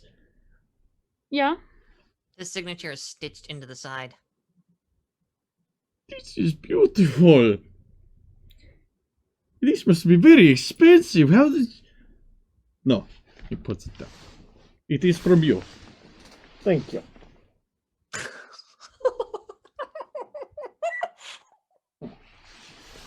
With the look of like an animal stuck in a trap. Like, I don't know how to move. I've stepped upon a landmine. If I lift my foot, I'll die. Oh my god, poor Xandra. He could snap me in half if he squeezed any harder. But that was weird. It was human affection. This is good. We shall now go out on the streets and act like Gopnik. What? It- We're in it. We have to find out where we can get these fake IDs. No. We're gonna go out. No, we're not gonna do You say that. that, and it's just hang on, and it's just Dougie knows a guy. Xandra actually hands Dougie a gift. Oh. Okay. Here we go. Can It's gonna be should I really open it? fucking dumb, and I apologize. Just from over Xandra's shoulder. He's just kind of like his eyes are darting between Xandra and RTM at this moment. And then he like briefly glances over at Esme and like, whoa. Is she gonna be okay? I think she really likes the gift that I Oh. got. Basically, what I got Dougie were the Cool. fucking medical books that he had been reading from my bag when we first met. She got him his own copies. He tears it open and he's like, hell yeah, Dougie gets paid. And his face falls. You seem Me- interested in them Medical when we tech- first met. Yeah, I definitely like. He's like staring at RTM. I love medical textbooks. He Well- like flips through the pages to make sure there's nothing stuck in them. Oh my god. Yes, they're really just books, huh? Okay. Thank Yeah, you. No, well- thank you. This is. I'm gonna read these. The cerebellum is. Please do, because I would like someone to talk with about them. No one else seems interested. Cool is all you can manage. Oh, fuck. Oh, my skin's crawling. I'm sorry, it's the only thing I could think of for Dougie from Xandra. The first thing he did was steal the books out of her luggage. I think it's beautiful, honestly. So I'm gonna run a slightly longer than usual because we had such a weird break. So I wanted to give you an opportunity. Like at that point, like the music kind of like comes up a bit, and you guys head out on the town. Montage me as to what happens on your little like trip out onto the town, as we get like the happy like music with sleigh bells music, you know, like just generic happy sleigh bell music. When Xandra realizes Esme doesn't have, like, disposable income for things, she just, takes her to go try on as many things as she wants and gives her a budget. Like, you have this much you can work with and gets her more, You like, probably clothes or... noticed when she started doing the shoplifter special, which was she started layering the clothing under her clothing so she looked like the Michelin Man. And Xandra just looked at it and then took all the tags off them from wherever your armpit was and went and paid for them. Get clothes. I could definitely see Xandra looking annoyed at Artyom and and Esme faces against the window staring at like the confectionary's counter. Oh. And in the back you just see Xandra on her phone just like out of focus. Just like, I'm on my phone, this is fine. And we'll probably go to a movie, so you can actually see a movie in the theater. And Oh no, we gotta make sure it's not one you've already seen, because if you start actually narrating it while we're watching it, everyone's gonna kick us out. Xandra Is there a normally doesn't maximum do Christmas special? A maximum Christmas, yeah. that. There's It's Maximus. Max. Maximus. Now, you may think it might be Roman, but it's actually a Christmas film. no one notices the small earbuds Xandra is wearing, because if anyone asks her what the plot is later, she'll be able to recite it, but she's just been dissociating, but not staring at the screen. Oh my god. For the entire thing, Staring but at we'll go so popcorn. that they can watch. You're like, yeah, counting the popcorn that's in the actual bucket that she got, you know. Yeah, it's semi-biographical. More interesting things. It's semi-biographical about the time that Maximum Sinclair saved Christmas. He Depending on the time, there's more times than I could count he tried to regale me with. he had to challenge somebody to save Santa. Otherwise, they weren't going to be able to deliver the gifts this year. Yeah, it ends with a big fight with him and Santa fighting alongside. We're getting these in still frames, and one of the still frames we get is like him like shoryukening somebody, and like Santa's shoryukening right next to him. Oh, it's the back to back. Oh my god. Yeah, just like whoa. With poor Xander just just on like with her earbuds in, and RTM's like got his hands on the seat in front of him, and it's snapped in half. Like Showering popcorn everywhere. Yeah, and like the frame after that is like the three of them leaving, and RTM's like and then like there's just the usher guy just like this behind, like pointing like out. Yeah. Anywhere that Esme would want to go if she sees. It's dangerous because going out with Esme is kind of like giving a small toddler a thing of pixie sticks and being like, have a good time. Because anytime you look away, she's zipped off somewhere. I'm trying to think. One place Xandra would want to go that I think Esme would enjoy is the arcade. Oh no. Because Xandra is surprisingly really good at video games. Okay. Because intelligence is my highest stat and gaming is part of it, so I kind of made it a part of the backstory where Xandra is actually really good at video games and just does it on the side and randomly, so she keeps like randomly beating the dorm's common room's records in games. Oh, Jesus. But not leaving any name on it, so it's just the weird like 4 spaces of no thick characters. Totally. You are a ghost. I am the ghost. The ghost record setter, so I was like wanting to go to the arcade for a bit to just work off the aggravation by playing some video games and getting Esme to play video games with Artyom and claw machines. Yeah. Oh god, is that what it is? Like you're like dragging her over to like the Street Fighter machine, and then like the next frame is like she's just like plastered against a claw machine. Yep. And Xandra's over there playing against a bot, going, "They're no fun. It's too easy to beat the bots on these games." Artyom having to apologize to the store, to the owner, the manager, while holding the arm wrestling robot arm. Sparking, and there's like a hole in the machine, like there's a trail of wire from the machine to the arm. Yeah. Oh my god. Sorry. Like we see the skee ball machine, there's just a hole in the wall. What do you mean you cannot throw? It says get ball in the hole. And then I think we get to the like, yeah, then like again it's like him, he's just like holding up like a whole bunch of tickets, like this whole time we see just poor Esme in the background just getting like increasingly like trying to convince ghosts to reach into the machine, like Yeah. And then having too and then- many to pile into your backpack. yeah, like we get to the end of it, and yeah, and she's just like carrying the backpack and it's overflowing with stuff. God, we're rich! Look how many things we have! Look at all of it! Would RTM have cashed in his tickets, or would he just be really excited to have a shitload of tickets? He would have cashed in his tickets for the biggest teddy bear possible, and then would piggyback ride the teddy bear on his shoulders as they walk back to the dorms. Perfect. It's the three of them are like walking back. What about Xander? What does she look like as the three of you are kind of the sun's like Xandra set? hadn't gone out and like bought anything, so Esme has her backpack full of toys. Artyom has his giant teddy bear on his shoulders, and Xandra's just carrying a cup of coffee or like a latte from the local place, and is just walking with them, and it's just this weirdly serene look on her face. As long as nobody has tried to go up to her in the town.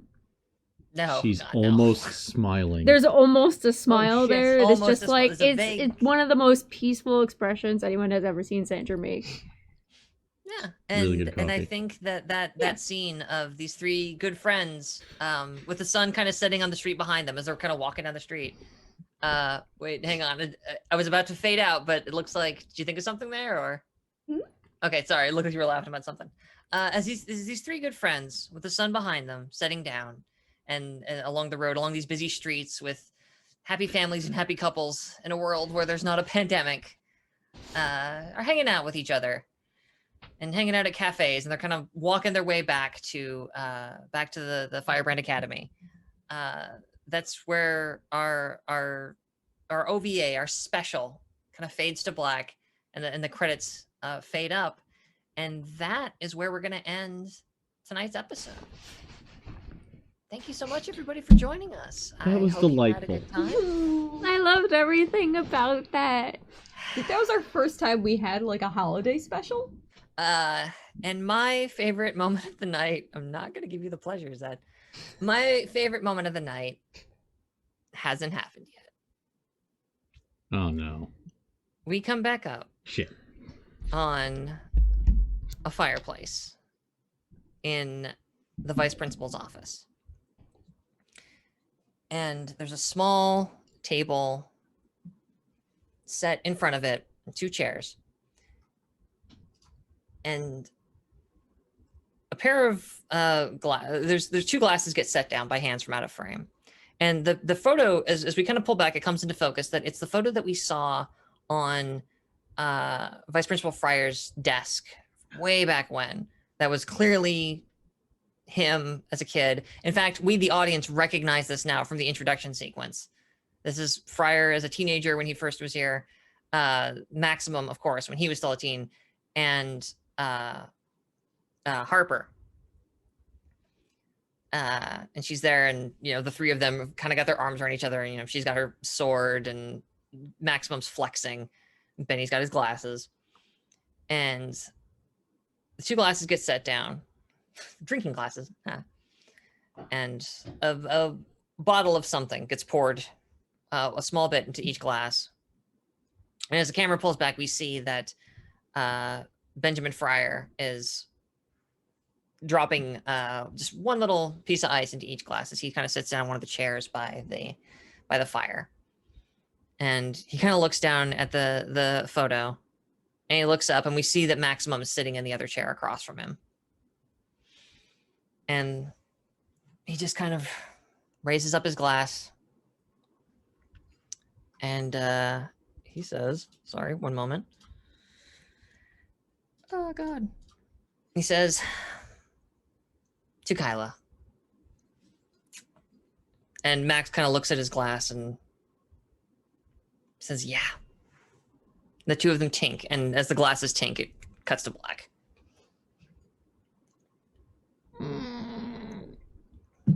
Want to know the story?